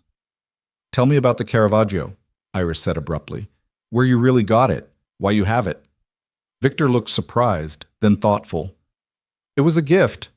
From someone I did a favor for years ago, a collector in Prague who needed a problem solved quietly. He gave me the painting as payment, said it had been in his family since the 1700s, had never been authenticated or shown publicly. I verified the provenance as much as I could, but I'm not an expert. And you kept it, didn't sell it. I told you. I acquire things that interest me, beautiful things, rare things." His pale eyes held hers. "That painting is the only thing in this penthouse that matters to me. Everything else is just furniture, just decoration. But that woman emerging from darkness, she's real. She was someone's mistress, probably, Maybe his model. Someone Caravaggio saw and wanted to capture. Iris thought about the painting, about the woman's expression. She looks like she has secrets, like she knows something terrible and beautiful at the same time. Yes, that's exactly what I see. Victor stood. Come on! If you're going to be stuck here anyway, you might as well work. Study the painting properly. Tell me everything you discover. They spent the next 4 hours in the climate-controlled room, Iris lost in the careful examination of brushwork and pigment, Victor watching from the doorway or asking occasional questions. It felt almost normal, almost safe, discussing artistic technique and historical context while armed guards moved through the penthouse and plans for violence were being made in other rooms. Iris found herself relaxing despite everything. This was familiar ground, art and history, and the careful detective work of authentication. She explained how Caravaggio had pioneered the use of dramatic lighting, how he'd painted directly onto canvas without preliminary drawings, how his models were often street people, prostitutes, anyone with an interesting face. He was controversial, she said, using her digital microscope to examine a particularly beautiful passage of shadow. Got into fights, killed a man in a brawl, had to flee Rome, died young, probably murdered. But his art changed everything. How? Victor moved closer, looking at the monitor showing the magnified section of painting. He made the sacred human, showed saints with dirty feet, showed biblical scenes in contemporary settings, made people look at old stories in completely new ways. She sat back. He took things everyone thought they understood and revealed something different, something true, like you do with restoration. I guess I just try to show what was always there, remove the layers that obscure the original vision. She looked up at him.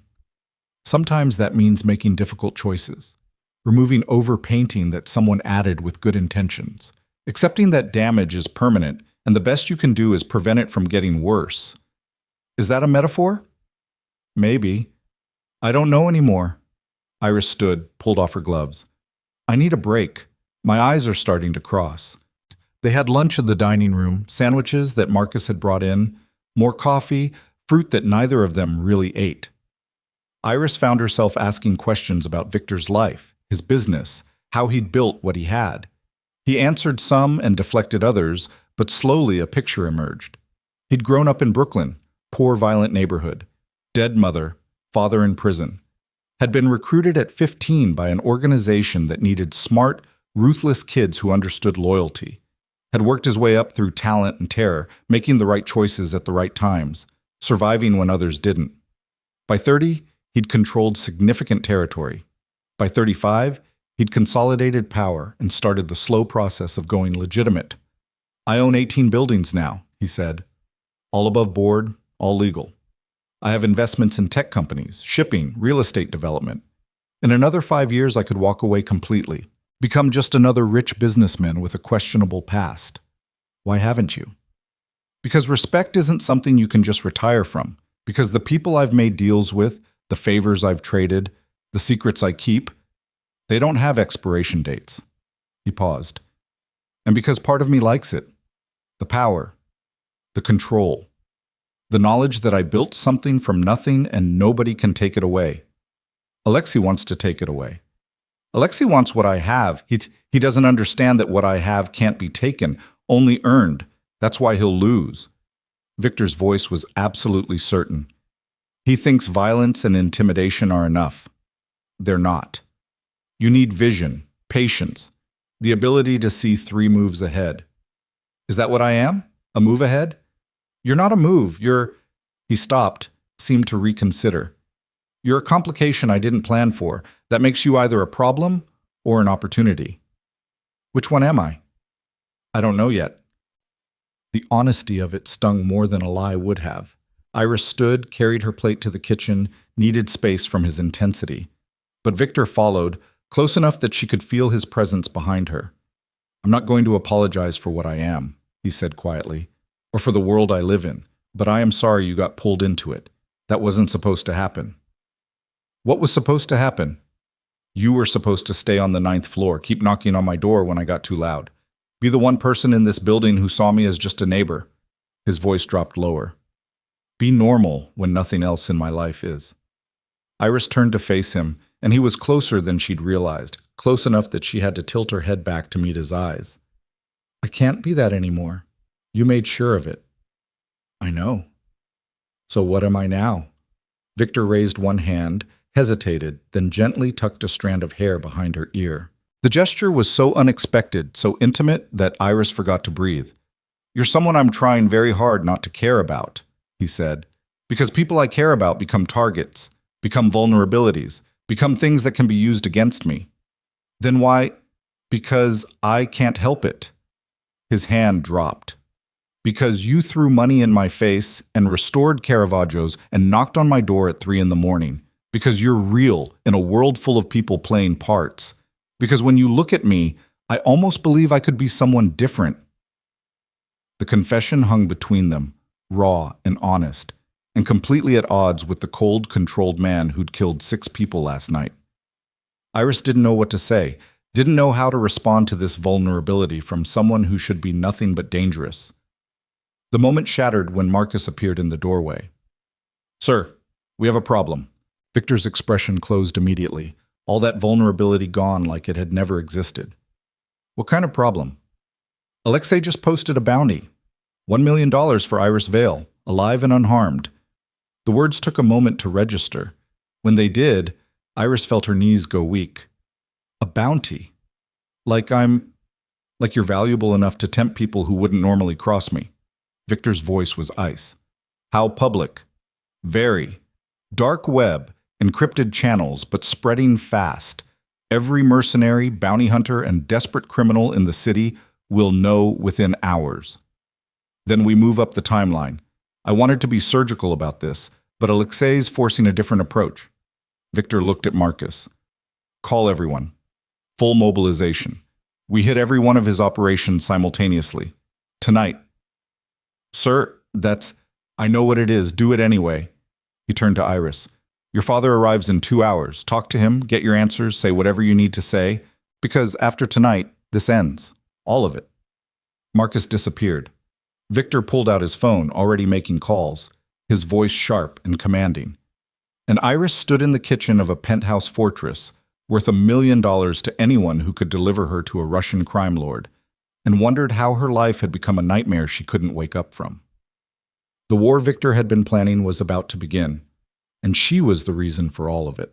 Her father arrived at exactly 6 p.m., escorted by 2 of Victor's men who looked like they'd enjoy any excuse to make him disappear.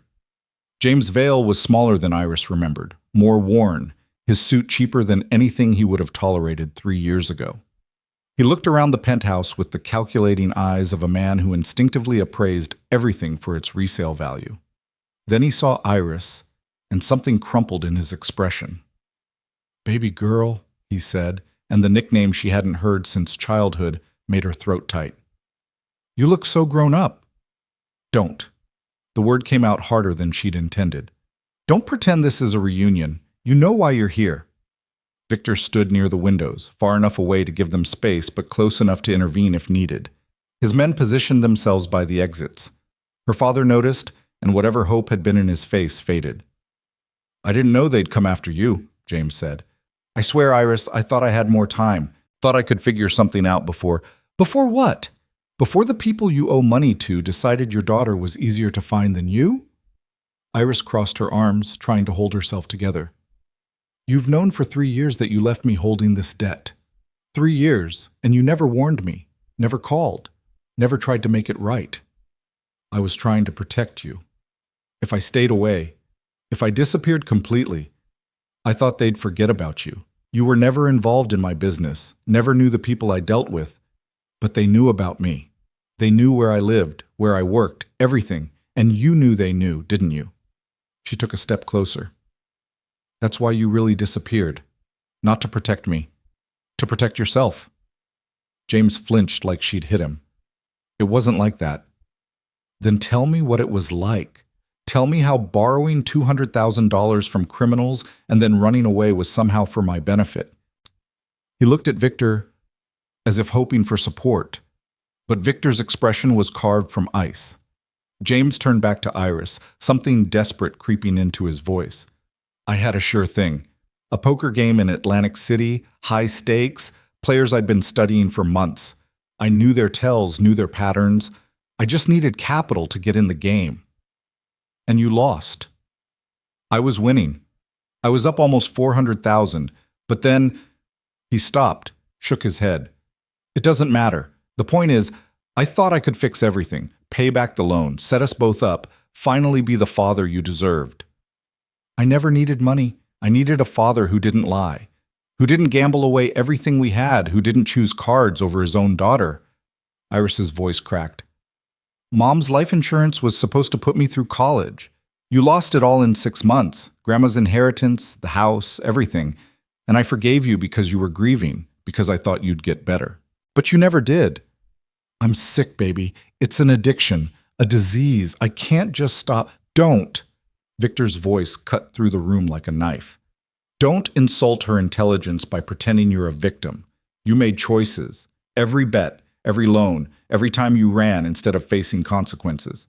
Those were choices. James rounded on him. What the hell do you know about it? You sit up here in your palace, throwing money around, acting like you're better than everyone. You're just another criminal, same as the people I borrowed from. No. I'm the criminal your daughter came to for protection because you were too much of a coward to protect her yourself. Victor moved closer, and James actually took a step back. I'm the criminal who killed 6 men last night to keep her safe. Who's about to start a war to eliminate the threat you created? What have you done except hide and make excuses? The room went silent. Iris watched her father deflate, all the bluster draining out of him, leaving just a tired, broken man who'd wasted his life chasing the next big win. I'm sorry, James said finally, looking at Iris. I know it doesn't fix anything. I know it's not enough. But I am sorry. For all of it. For not being the father you needed. For running. For every single thing that led to you standing here in danger because of my mistakes. Iris wanted to rage at him, wanted to scream and cry and demand answers to questions she'd been carrying for 3 years. But looking at him now, defeated, pathetic, nothing like the man she remembered from childhood, she just felt empty. The debt, she said. Tell me exactly what happened to it. James glanced at Victor again, then back to her. I borrowed from a loan shark named Petrov. Local guy, Russian connections but small time. When I couldn't pay, he sold the debt to someone bigger. That person sold it to someone bigger. It kept moving up this chain until Alexei Volkov bought it 6 months ago, Victor finished, along with a portfolio of other debts he's been using to build leverage in my territory. Your father's debt was nothing special until you became interesting. Until I knocked on your door, Iris said quietly. Until you became visible to me. That made you valuable to Alexei. A way to test my boundaries, to see what I'd protect. Victor's expression was unreadable. Your father's debt became a weapon the moment we met. James looked between them, understanding dawning. You two are… what? Together? We're nothing, Iris said, but the words felt like a lie even as she said them. He's keeping me alive because Alexei threatened someone in his building. This is about territory and respect and things I don't understand. It's about more than that, Victor said, his voice low. And your father knows it. Look at him. He's already calculating how to use it. Iris turned back to James, and sure enough, there was a gleam in his eyes that she recognized. The same look he'd get when he thought he'd spotted an angle, found an edge, discovered a way to turn bad luck into opportunity. Don't, she said. Whatever you're thinking, don't. I'm just thinking that if you're important to him, if he's protecting you, then maybe there's a deal to be made. Maybe I could… No. Victor's voice was absolutely final. There's no deal, no negotiation. Here's what's going to happen. You're going to sign papers transferring all rights to your debt to me. Every penny, every clause, every claim anyone might have against Iris through your obligations. Then you're going to leave this city and never come back. And if I don't? Then I'll kill you myself, right here, right now, and I'll make sure Iris understands exactly why it was necessary. The threat hung in the air, and Iris knew, with absolute certainty, that Victor meant it. Would do it without hesitation if her father pushed. Would put a bullet in James Vale's head and consider it just another problem solved. James knew it too. He'd spent enough time around dangerous men to recognize when he was out of options. Fine, I'll sign, but I want protection. If Alexei's people find out I gave you the debt, they won't find you because you'll be gone. Dmitri will put you on a plane to Phoenix tonight. You have a cousin there, don't you? Someone who might take you in if you beg nicely. Victor pulled out his phone, tapped something, and Marcus appeared with a folder. Sign everything. Dmitri will witness. The next 15 minutes were brutal in their efficiency. Legal documents transferring debt, releasing claims, severing ties. James signed each one with shaking hands while Iris watched, feeling like she was witnessing the final death of whatever relationship they'd once had. When it was done, Marcus took the folder and disappeared. James stood awkwardly, looking at Iris like he wanted to say something but couldn't find the words. "I hope you find what you're looking for," Iris said finally. "I hope you get help. I hope you stop running long enough to actually fix yourself. But I'm done waiting for that to happen. Can I hug you? Just once?" Iris looked at Victor. He gave the smallest nod, his men staying alert but not interfering. She crossed to her father and let him wrap his arms around her, this man who'd raised her and failed her in equal measure. "I do love you," James whispered against her hair. "I know I'm terrible at showing it. I know I've ruined everything. But I do love you, baby girl." "I know." Iris pulled back, her eyes dry. She'd cried enough over James' veil. "Goodbye, Dad." Dmitri appeared at the door. James followed him out without looking back, and Iris stood in the middle of Victor's penthouse, feeling like she'd just buried someone who was still breathing. Victor moved to her side, close but not touching. "Are you all right?" "No, but I will be." She turned to face him. "Thank you for not killing him. The night's not over yet. I still might. It should have been a joke. It wasn't." Iris found herself laughing anyway, the sound slightly hysterical, and then Victor's arms were around her and she was crying after all, great heaving sobs against his chest while he held her steady. "I've got you," he murmured. "You're safe. I've got you." They stood like that for long minutes, until Iris's tears subsided and she became aware of how close they were, how solid he felt, how his hand was moving in slow circles on her back. She pulled away, wiping her eyes, trying to reclaim some dignity. "Sorry, I don't apologize. You're entitled to fall apart after that." Victor's expression was softer than she'd ever seen it. "Your father's a fool. He had something precious and he threw it away for cards and dice and the pathetic delusion that the next bet would fix everything." "You sound like you've known men like him before." "I've been men like him before. Different vice, same pattern. The belief that one more score, one more move, one more risk will solve everything." He touched her face gently, thumb brushing away a remaining tear. "The difference is I learned to control it, to use that hunger instead of letting it use me. Your father never learned that lesson." "And what hungers control you now?" Victor's eyes darkened. "You don't want to know the answer to that." But she did. Standing in his penthouse with the taste of tears still in her mouth and war about to begin, Iris wanted to know everything about this man who'd killed for her, who collected lost art, who looked at her like she was a puzzle he desperately needed to solve. The moment shattered when Marcus returned. "Sir, everyone's in position." "We're ready when you are." Victor stepped back, all business again. "Iris, you need to go to the safe room. This is going to get loud." "What's going to happen?" "We're hitting 9 locations simultaneously. Warehouses, fronts, money operations. Everything Alexei has in this city, we're burning to the ground. By morning, he'll have nothing left except the choice to run or die. And if he chooses to fight, then he dies anyway, just with more bodies." Victor was already moving toward his office, his phone ringing, the machinery of war clicking into gear. "Marcus will take you down. Stay there until I come for you." "Victor." She didn't know what she wanted to say, just that she needed him to look at her one more time before he walked into whatever violence waited. "Be careful." He turned, and something in his expression made her breath catch. "If I don't come back, if something happens, the Caravaggio is yours. Papers are already drawn up. Everything else goes to various accounts, but the painting belongs to you." "Don't talk like that." "I'm being practical. This is war, Iris. People die in war." He moved closer, and before she could react, he pressed a quick, hard kiss to her forehead. But I don't plan on dying tonight. I plan on ending this so you can go back to your normal life and forget you ever met me." He was gone before she could respond, disappearing into his office with Marcus following. Dimitri appeared to escort her to the safe room, and Iris let herself be led through the penthouse, her mind spinning. The safe room felt smaller this time, more oppressive. The monitors showed Victor's men moving through the building, vehicles deploying, an entire army mobilizing. On one screen, Victor himself appeared, dressed now in black tactical gear, checking weapons with practiced efficiency. He looked like what he was, a man built for violence, forged in a world where survival meant being faster, smarter, more brutal than everyone else. The man who'd just kissed her forehead and given her a 400-year-old painting in his will. Iris sat in the chair and waited for the war to begin.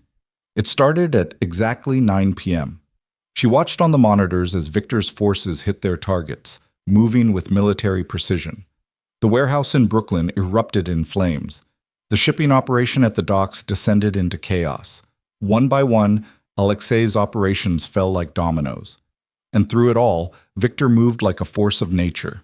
She watched him clear rooms, direct his men, eliminate threats with the cold efficiency of someone who'd done this 1,000 times. This was his element, his world, where art and beauty and careful restoration didn't matter, only power and will and the ability to impose order through force. The feeds cut out periodically when fighting got too intense. Each time, Iris's heart stopped until they came back online. Each time, Victor was still standing, still moving, still in control. Hours passed. Iris lost track of time in the windowless room, tracking the war through screens that showed her pieces of a larger battle. She saw buildings burn, saw men fall, saw the systematic destruction of everything Alexei had built. At 11:30, Marcus appeared on the main monitor, speaking urgently into his phone. Then he disappeared, and the screen went dark. Iris waited. 5 minutes, 10, 15. The safe room door slid open. Marcus stood there, and his expression made her stomach drop. "What happened? Where's Victor?" "He's alive, but we have a problem." Marcus's voice was grim. "Alexei didn't run. He's holed up in a building in Queens with the last of his men, and he has hostages." "What kind of hostages?" "Workers from the building, cleaning crew, 6 people, including a woman and her daughter." Marcus ran a hand over his face. "He's demanding a meeting, him and Victor face to face. Says if Victor doesn't show in 1 hour, he starts killing hostages." "That's a trap."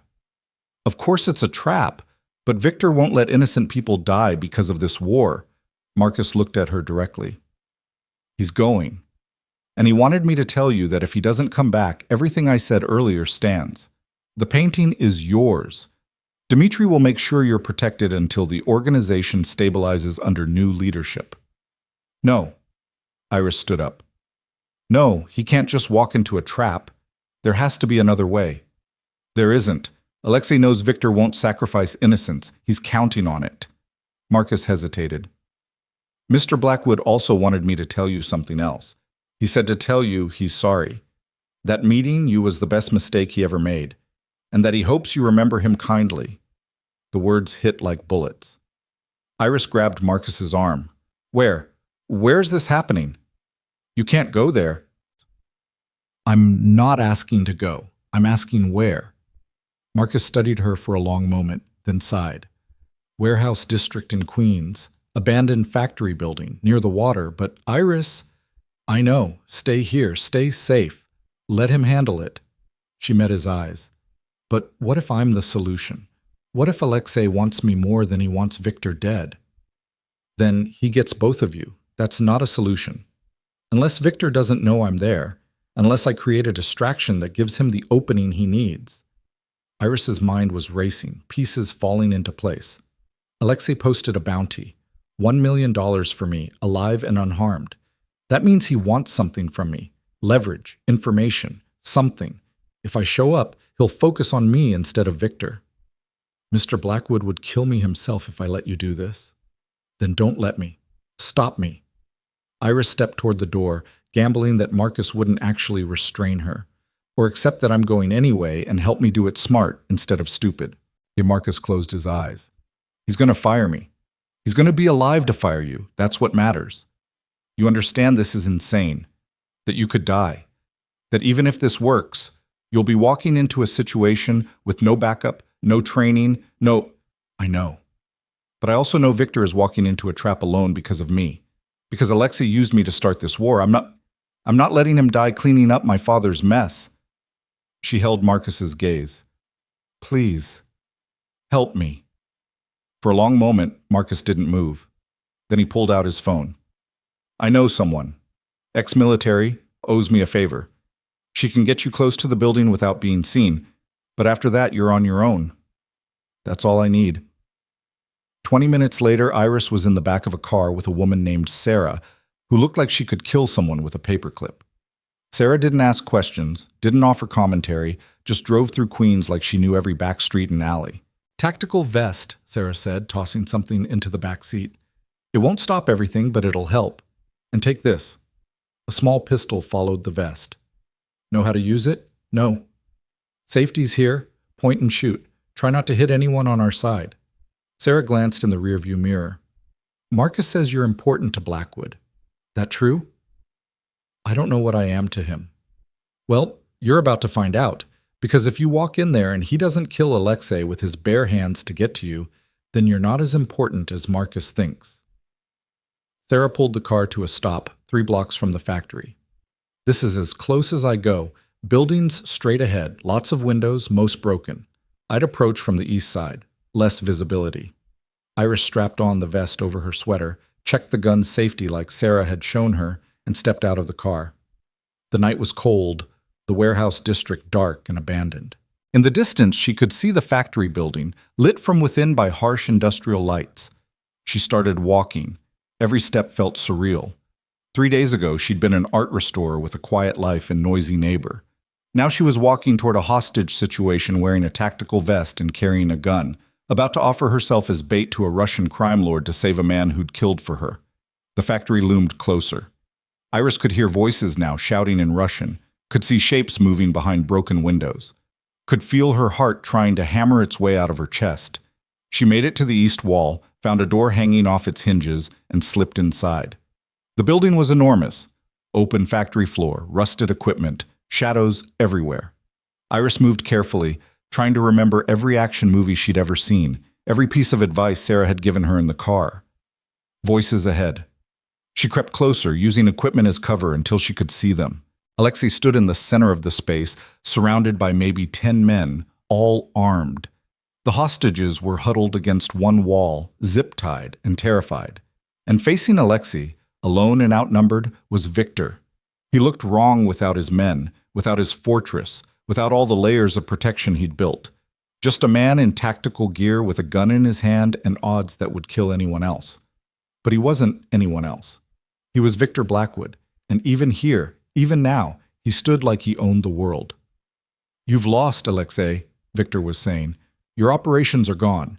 Your money's gone. Your people are dead or running. This is over. It's over when I say it's over. Alexei was younger than Victor, maybe 35, with the kind of smile that promised violence. You think you can come into this city, take what's mine, and I'll just accept it? No. Tonight you learn respect. Respect is earned. You tried to buy it with threats and bounties and other people's debts. That's not respect. That's fear. And fear only works until someone refuses to be afraid. Like your little art restorer, the one worth $1 million? Alexei laughed. Where is she, Victor? Safe in your tower? Does she know what you are? Does she understand that you're a killer, just like me? She knows exactly what I am, and she chose to trust me anyway. That's something you'll never understand. Iris made her decision, stepped out from behind the equipment, gun held in both hands like Sarah had shown her, even though her hands were shaking so badly she could barely keep it level. Looking for me? She called out. Every gun in the room swung toward her. Victor's expression went from controlled to absolutely murderous in a heartbeat. Iris, what the fuck are you doing here? His voice was deadly quiet. Ending this. She kept the gun pointed at Alexei, even though at least 5 guns were now pointed at her. You wanted me, Alexei. Here I am. Let the hostages go. Let Victor go, and I'll come with you willingly. No. Victor started toward her, but three of Alexei's men moved to block him. Iris, don't you dare! It's my choice. She looked at Alexei. You said alive and unharmed. I'm offering myself. Take it. Alexei studied her with cold, calculating eyes. Then he smiled. You must mean a great deal to him. I was right to use you. Lower the gun, little artist. You're not going to shoot anyone. Maybe not. But I might get lucky. Iris kept the weapon raised. Deal or no deal? For a long moment, nobody moved. Then Alexei nodded to one of his men. Cut the hostages loose. Let them go. And Victor? Victor stays. He gets to watch what happens when you disrespect me. When you think you can destroy what I've built and walk away. Alexei pulled his own gun. He gets to watch me take what's his. And then he gets to die knowing he failed. The hostages were freed, stumbling toward the exits. Iris watched them go, relieved they'd be safe. That was something. That mattered. Victor was staring at her with an expression she couldn't read. Fury and fear and something else. Something that looked almost like wonder. You stupid, brilliant, impossible woman, he said quietly. What are you doing? Saving you. She smiled, even though she was terrified. Someone has to. Then everything happened at once. Victor moved, faster than should have been possible, gun coming up as he threw himself toward her. Alexei fired. The world exploded into sound and chaos, and Iris felt something punch into her chest, the tactical vest stopping the bullet but the impact driving her backward. She fell hard, gun clattering away, breath gone. Through the ringing in her ears, she heard more gunfire, screaming, the sounds of men dying. And then Victor was there, pulling her up, checking her for damage, his hand shaking as they ran over her vest. You're wearing a vest. You're wearing a fucking vest, He caught himself. Are you hurt? Did anything get through? Can't breathe, she gasped. That's normal, blunt force trauma. You'll be bruised like hell, but you'll live. He pulled her close, and she realized the gunfire had stopped. Realized that Alexei's men were down, that Victor's backup had stormed the building the moment she'd provided distraction. Realized that Alexei himself was on his knees, blood spreading from a shoulder wound, Marcus's gun pressed to his head. Your call, sir, Marcus said. Victor stood, pulling Iris up with him. He walked to Alexei, looked down at the man who'd threatened her, who'd started this war, who'd forced his hand. You made a mistake, Victor said quietly. You thought I cared more about territory than people, more about business than what matters. You were wrong. He looked at Marcus. Make it clean. Marcus fired once. Alexei crumpled. It was over. Victor turned back to Iris, and the expression on his face made her forget the pain in her chest, the fear that was still coursing through her, everything except the fact that he was alive and so was she. You came for me, he said, and his voice was absolutely wonder. You walked into a war zone wearing a vest you probably don't know how to use properly, with a gun you've never fired, to save me. You were walking into a trap because of me. I couldn't just... Iris stopped, because Victor was kissing her.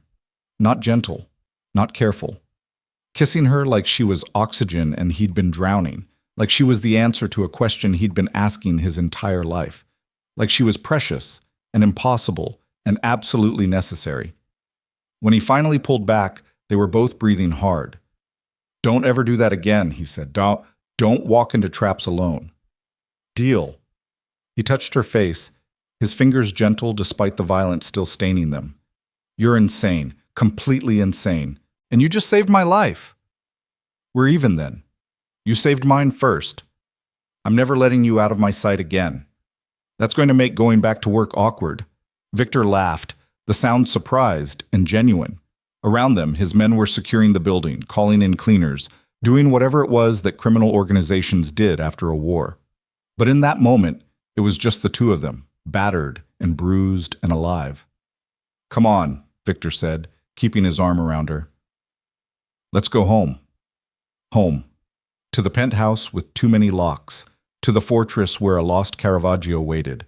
To the place that had become something more than just a building in the 3 days since she'd knocked on his door. Iris leaned into him, let him support her weight, and thought about how sometimes the worst decisions led to the best outcomes. How sometimes danger and safety were the same thing.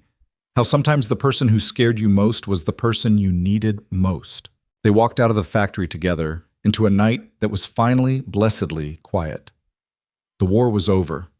And something else, something neither of them had planned for, something that had started with thrown money and ended with bullets and blood, was just beginning. The penthouse felt different when they returned, quieter somehow, despite the armed men still stationed throughout, despite Marcus coordinating cleanup operations from the dining room, despite the evidence of war that clung to Victor's clothes and skin. Iris stood in the bathroom of the guest room, peeling off the tactical vest with shaking hands. The bruise was already forming across her sternum, a bloom of purple and black that would hurt for weeks. She touched it gingerly and winced. A knock at the door. "Can I come in?" Victor's voice, rough with exhaustion. "Yeah." He entered, took one look at the bruise, and something dangerous flickered across his face. "He shot you." The vest stopped it. "I'm fine." "You're not fine. You're bruised and shaking, and you walked into a building full of armed men because I was too stubborn to find another solution." He moved closer, his fingers hovering over the bruise without touching. "This is my fault. This is my father's fault. Alexei's fault, not yours." Iris caught his hand. "You told me to stay in the safe room. I made my own choice. A choice that could have killed you. But didn't. I'm here. You're here. We're both alive." She squeezed his fingers. "Victor, it's over. You won. Alexei's dead, his organization is destroyed, and I'm not anyone's leverage anymore." He was quiet for a long moment, his thumb tracing gentle circles on her palm. "I need to shower. Get this night off me. Will you—" He stopped, started again. "Will you stay?" "Not in the guest room. With me." It wasn't what Iris had expected him to say. She'd anticipated more apologies, maybe a discussion about what happened next, possibly him trying to send her away for her own safety. Not this quiet vulnerability, this request that felt more intimate than the kiss in the factory.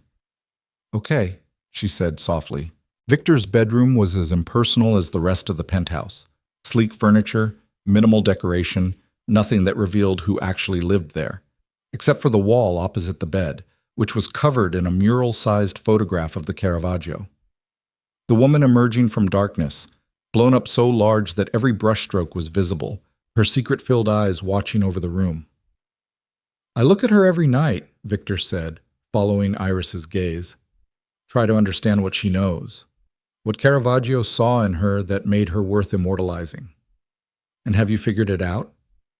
I think she knows she's temporary, that this moment of light is fleeting, and the darkness is waiting to reclaim her.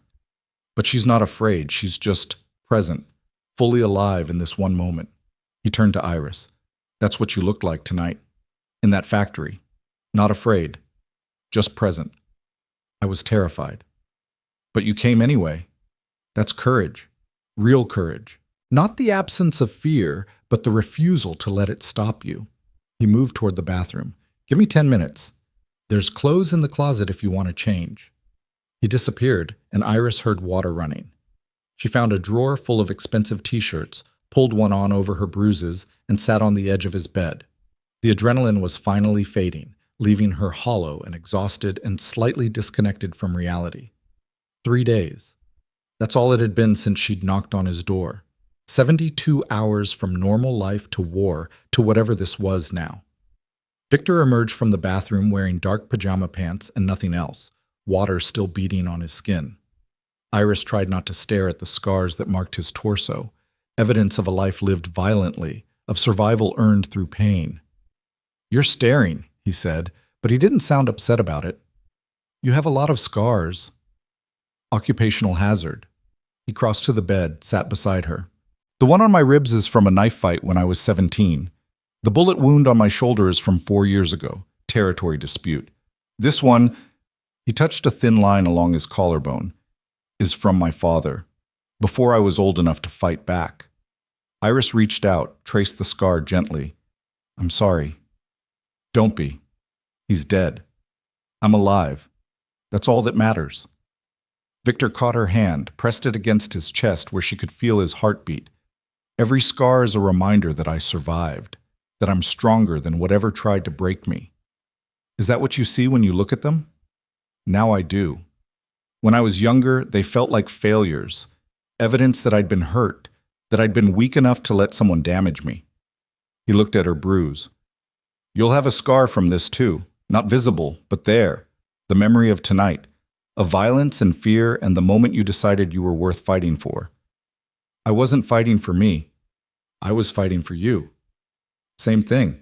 Saving me was saving the part of yourself that refuses to be a victim, that walks into penthouse apartments at 3 a.m. and throws money at dangerous men. That part of you is what I... He stopped, seemed to reconsider.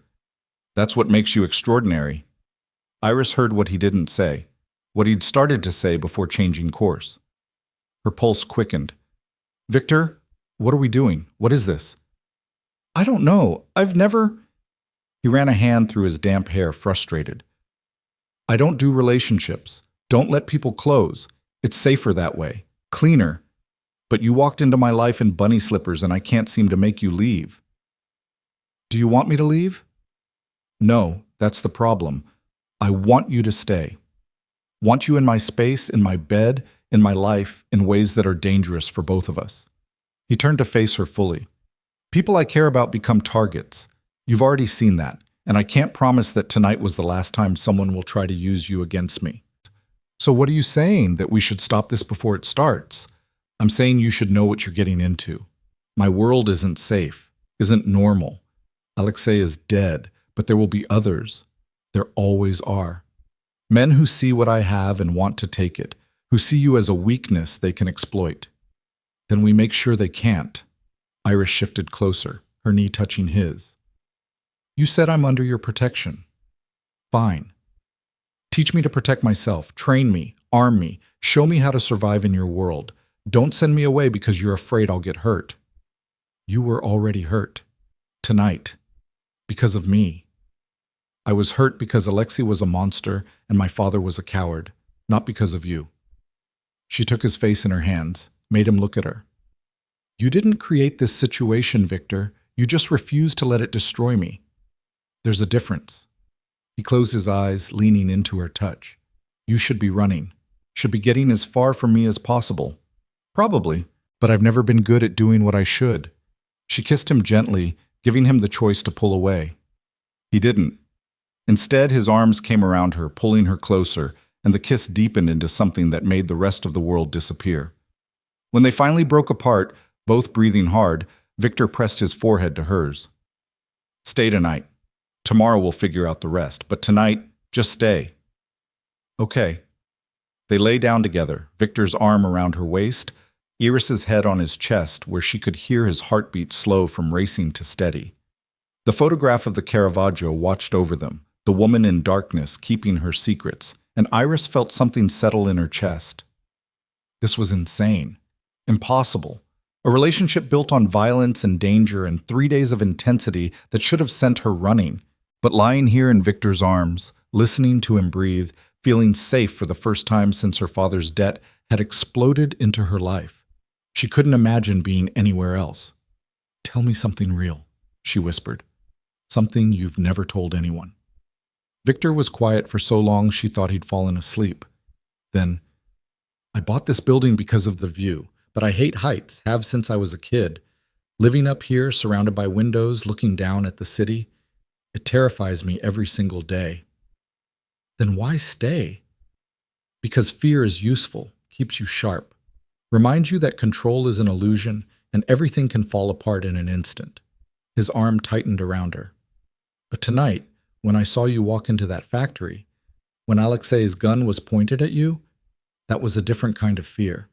The kind I didn't know how to use. Kind that made me reckless. You weren't reckless. You were brilliant.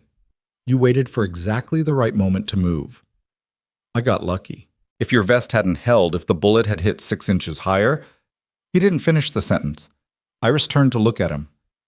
But it didn't. I'm here. We're both here. You have to let the what-ifs go. I don't know how to do that. Then learn. We'll figure it out together. She settled back against his chest. Tell me what happens now, tomorrow, next week, after. Tomorrow I deal with the aftermath. Consolidate what's left of Alexei's territory, make sure his remaining people understand the new order, pay off witnesses, handle police reports, all the boring logistics of war. He ran his fingers through her hair absently. Next week, I start the process of actually going legitimate. No more operations that require warehouses and violence, just real estate, investments, boring rich person things. And me? You go back to your museum, your paintings, your normal life. He paused. But you come home to me. Here, not the 9th floor. Here. The casual way he said it made Iris's breath catch. You want me to move in? I want you where I can keep you safe, where I don't have to worry about who's waiting in your hallway or what threats are slipping notes under your door, where you're protected by every lock and guard and system I've built. He shifted to look at her. But only if that's what you want. I'm not going to trap you here. If you need your own space, your own life separate from mine, I'll understand. Iris thought about her tiny studio apartment with its water-stained ceiling and broken radiator. Thought about the isolation she'd maintained since her father left, the walls she'd built between herself and anything that might hurt her. Thought about how Victor had crashed through all of it in 3 days and made her feel more alive than she'd felt in years. I'll need to keep some things at my apartment, she said slowly. My work materials, personal stuff. I can't just disappear from the 9th floor without people asking questions. So we tell them you're upgrading, moving to the penthouse. It happens. Rich neighbors swept you off your feet. Victor's expression was carefully neutral, giving her space to decide. You did, though. Sweep me off my feet, just with gunfire and stolen art instead of flowers and dinner. I can do flowers and dinner too, if that's what you want. What I want is this. You, complicated and dangerous and impossible as it is. Iris kissed him again, slower this time. But I'm keeping my job, my restoration work. That's non-negotiable. I wouldn't ask you to give it up. That's who you are, what you love. He pulled her closer. I just want to be part of it. Want to watch you bring dead paintings back to life and listen to you explain brushwork and technique and all the things I don't understand but love hearing you talk about.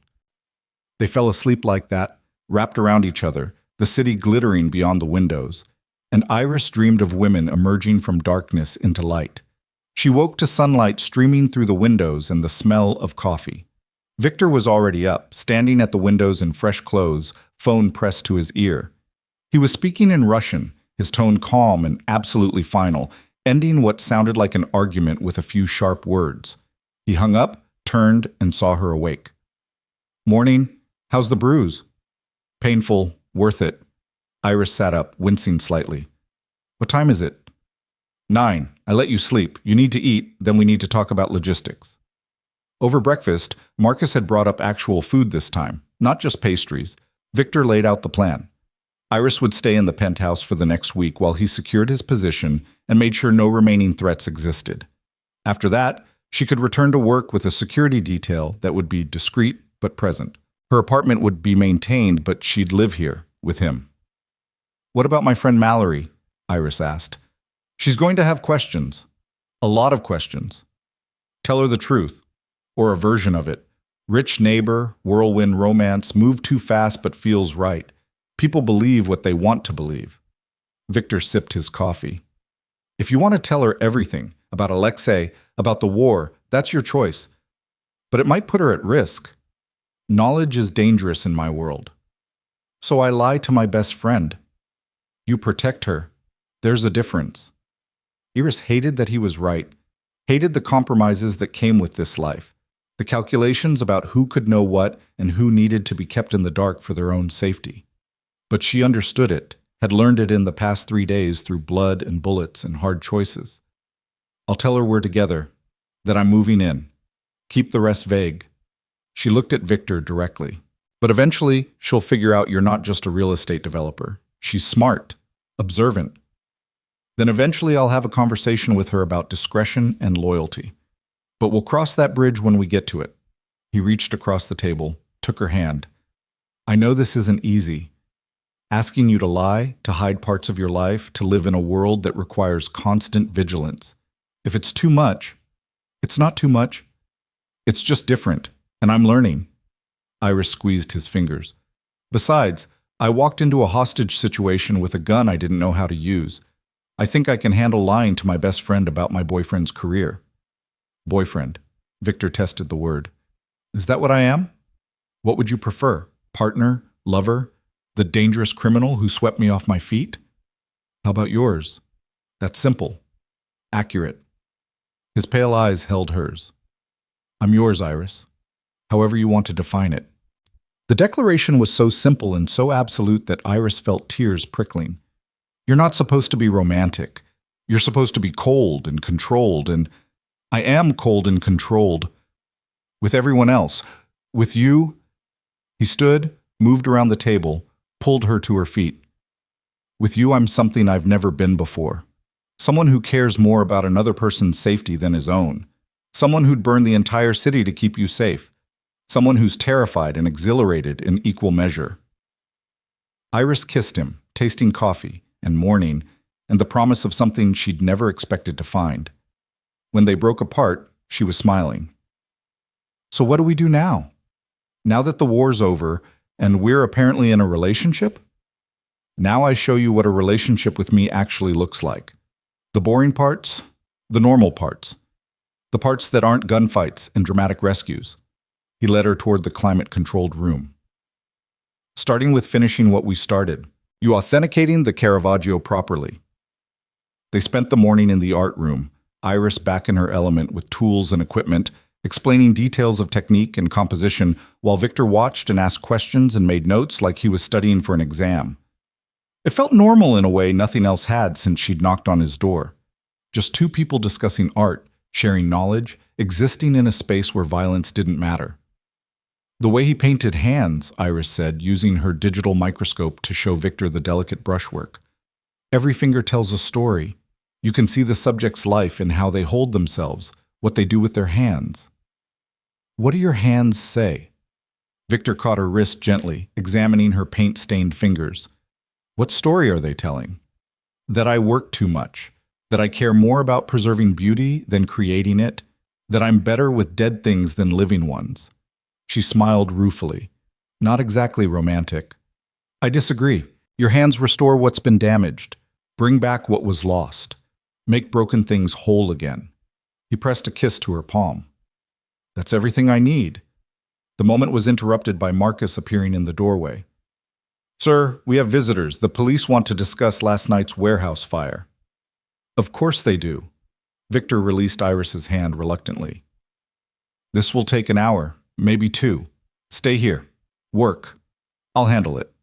He left and Iris returned to the painting, but her concentration was fractured. She could hear voices from the other room, Victor's calm and reasonable, explaining about security protocols and property damage, the police asking questions that probably had answers they wouldn't like. But Victor had said he was going legitimate, said he wanted out of this world, and she believed him, not because he'd promised, but because she'd seen the exhaustion in his eyes when he talked about war, the relief when it was over. He'd built an empire on violence, but he didn't love it. He just understood it. The police left after 90 minutes. Victor returned looking tired. They bought the official story, self-defense, property protection, unfortunate but justified. Alexei's remaining people aren't going to contradict it. They're too busy trying to disappear before someone decides to clean up loose ends. And will someone decide to clean up loose ends? Already done. Dmitry made offers. Join my organization under new management, relocate to other cities with generous severance, or refuse and face consequences. Most took the severance. The ones who didn't, he shrugged, are no longer a problem. The casual way he talked about eliminating people should have bothered her more. But Iris had seen his world up close now, understood the rules that governed it. Mercy was weakness. Loose ends were fatal. You protected what was yours with absolute finality, or you lost everything. I need to make a phone call, she said, to Mallory. She's texted 17 times. I can't keep putting her off. Use my office. Privacy. Victor gestured down the hall. And Iris? Remember what I said about protection. Tell her what keeps her safe, nothing more. The office was all dark wood and leather, monitors showing security feeds from various properties, a desk that looked like it cost more than a car. Iris sat in Victor's chair and called her best friend. Mallory answered on the first ring. Finally, I've been losing my mind. Are you okay? What's going on? I'm fine. Better than fine. Iris took a breath. I'm seeing someone. It happened really fast. Too fast, probably. But it feels right. Silence. Then, the upstairs neighbor, the one with the loud music. How did you... Because you've been weird since that noise situation resolved. And because you're terrible at lying. Mallory's voice softened. Is he treating you well? Because if he's not, I will come over there and destroy him. He's treating me incredibly well. Mallory, I'm moving in with him. I know it's insane. I know it's too fast, but I've never felt like this about anyone. Okay, deep breath. Tell me about him, real details. What does he do? Where's he from? Has he met the friend test? Iris spent 20 minutes constructing a version of Victor that was true without being dangerous. Real estate developer, yes. Wealthy, yes. Intense and protective and complicated, absolutely. She described the Caravaggio, the art collection, the way he looked at her like she was precious. Left out the war, the bodies, the fact that she'd been shot 3 nights ago. He sounds almost too good to be true, Mallory said when she finished.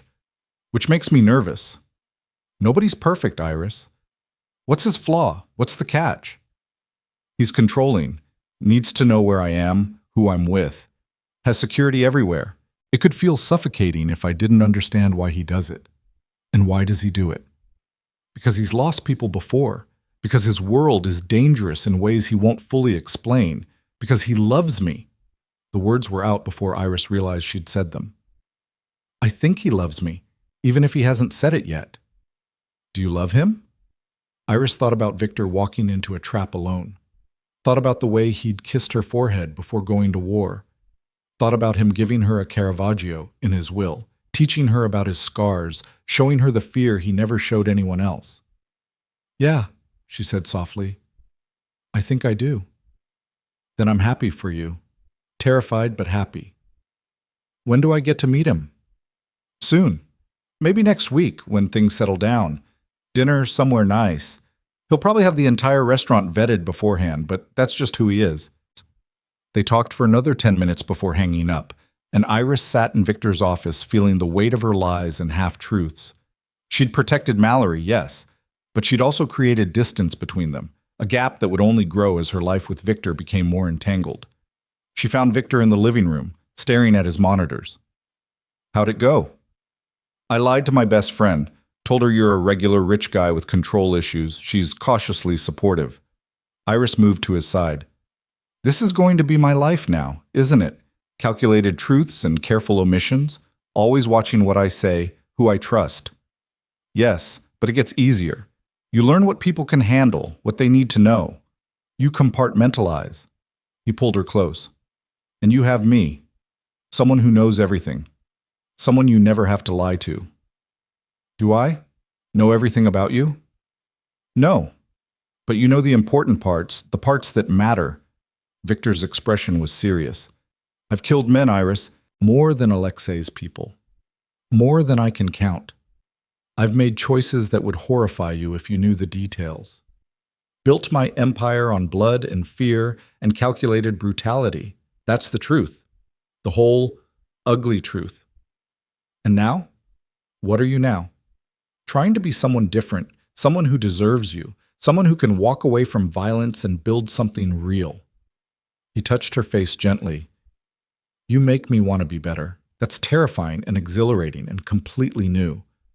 I don't need you to be better, just honest, just present, fully here with me, no masks, no acts. She kissed him softly. That's all I want. They stood like that for a long moment, the city spreading out beyond the windows, two people who'd found each other in the worst possible way and somehow made it work. The next week passed in a strange bubble of normalcy. Victor dismantled what remained of his criminal operations, redirecting resources into legitimate businesses, having uncomfortable conversations with associates who'd known him for decades. Iris worked on the Caravaggio authentication, writing a detailed report that would eventually help establish provenance for museums or collectors. She went back to work at the museum after 5 days, Margaret, welcoming her back with pointed questions about her family emergency that Iris deflected with practiced ease. The security detail Victor insisted on was discreet. Just Marcus in a car outside, watching, making sure no remaining threats materialized. They didn't. Alexei's death had sent a clear message. Victor's territory was secure. His position was unassailable. And Iris was off limits to everyone. 2 weeks after the war ended, Iris stood in the climate-controlled room putting the finishing touches on her authentication report. The Caravaggio had been officially dated to 1598, attributed with 97% certainty, and valued conservatively at $42 million. Victor read the report over her shoulder, his arms around her waist. So it's real, officially. It was always real, I just proved it. Iris leaned back against him. What are you going to do with it? Sell it? Donate it to a museum? Neither. It's yours, I told you that. He turned her around to face him. Along with everything else I have, the penthouse, the properties, the legitimate businesses, I'm putting it all in both our names. Equal partnership. Victor, that's insane. I can't accept. You can and you will. Because if something happens to me, I need to know you're protected, that you have resources, power, the ability to maintain the life we're building. His expression was absolutely serious. And because I want you to have it, want you to be my partner in everything, not just someone I'm protecting. Iris stared at him, overwhelmed. We've known each other 3 weeks. And I've known from day one that you were different, that you mattered. I'm not good at slow, Iris. I'm not good at casual. When I commit to something, I commit completely. He pulled a small box from his pocket, which is why I'm asking you to marry me. The world tilted. Iris looked at the box, velvet, expensive, holding a ring she hadn't seen yet, and couldn't breathe. I know it's fast, Victor continued, his voice steady even though she could feel his heart racing against her. I know it's insane, but I also know that I want to spend the rest of my life with you. Want to wake up next to you every morning and fall asleep with you every night. Want to build something real and lasting and completely different from everything I've been before. Victor, the ring is blue sapphire, the same color as the sky in that painting you were working on when we met. The one you said was damaged and you weren't sure you could restore. He opened the box, revealing a stunning stone set in platinum. I want to be the kind of man who sees damaged things and helps restore them, who creates beauty instead of destroying it, who chooses love over power. But I can only do that with you. Iris looked at the ring, at this man who'd killed for her and would kill again without hesitation, who collected lost art and showed her his scars, who'd crashed into her life in the most violent way possible and somehow become the person she couldn't imagine living without. This is crazy, she whispered. I know. People will say we're moving too fast. I don't care what people say. I'm an art restorer who makes $40,000 a year. You're you. We don't make sense. We make perfect sense. You see beauty in broken things. I'm a broken thing trying to become beautiful. We're exactly what each other needs. He took the ring from the box. So what do you say? Will you marry me, build this impossible life with me? Take a chance on a man who's probably going to make 1,000 mistakes, but will never stop trying to be worthy of you. Iris thought about bunny slippers and thrown money, thought about a Caravaggio in a safe room and bullets stopped by a tactical vest, thought about 3 weeks that felt like a lifetime, about how sometimes the most dangerous choice was the right one. Yes, she said, and watched his expression transform from controlled to absolutely joyful. Yes, I'll marry you. He slid the ring onto her finger, a perfect fit, because of course he'd known her size, and kissed her like she was air and water and everything necessary for survival. When they finally broke apart, both were laughing, the sound bright and genuine and full of hope. We're insane, Iris said, looking at the ring on her hand. Completely. Victor pulled her close. But we're insane together. That's what matters. They were married 4 months later in a small ceremony in the penthouse, with Mallory as maid of honor and Marcus as best man. Iris wore a simple white dress and carried a bouquet of flowers the same blue as her ring.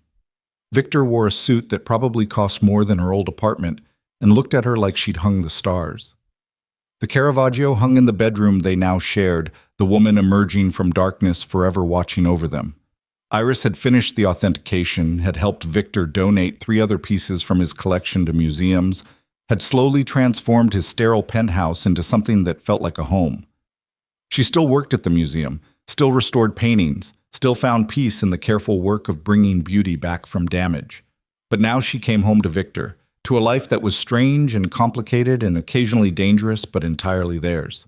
The criminal empire was gone, dismantled piece by piece until all that remained were legitimate businesses and strategic investments. Victor still had enemies, men who remembered what he'd been, who resented his success in going straight. But they were distant threats, manageable with security and vigilance and the reputation he'd built over 20 years. Iris learned to live with it, learned to accept the bodyguards and the security systems and the fact that Victor would always be slightly paranoid about her safety. Learned that love in his world came with conditions and complications, but was no less real for it. A year after they met, Iris stood in the penthouse looking out at the city and thought about how much had changed. Her father was still in Phoenix, still attending Gamblers Anonymous meetings according to the reports Dimitri provided, still alive because Victor had shown mercy. Mallory had been horrified and thrilled in equal measure when the full story finally came out, had threatened Victor with creative violence if he ever hurt Iris, and had eventually accepted him as family.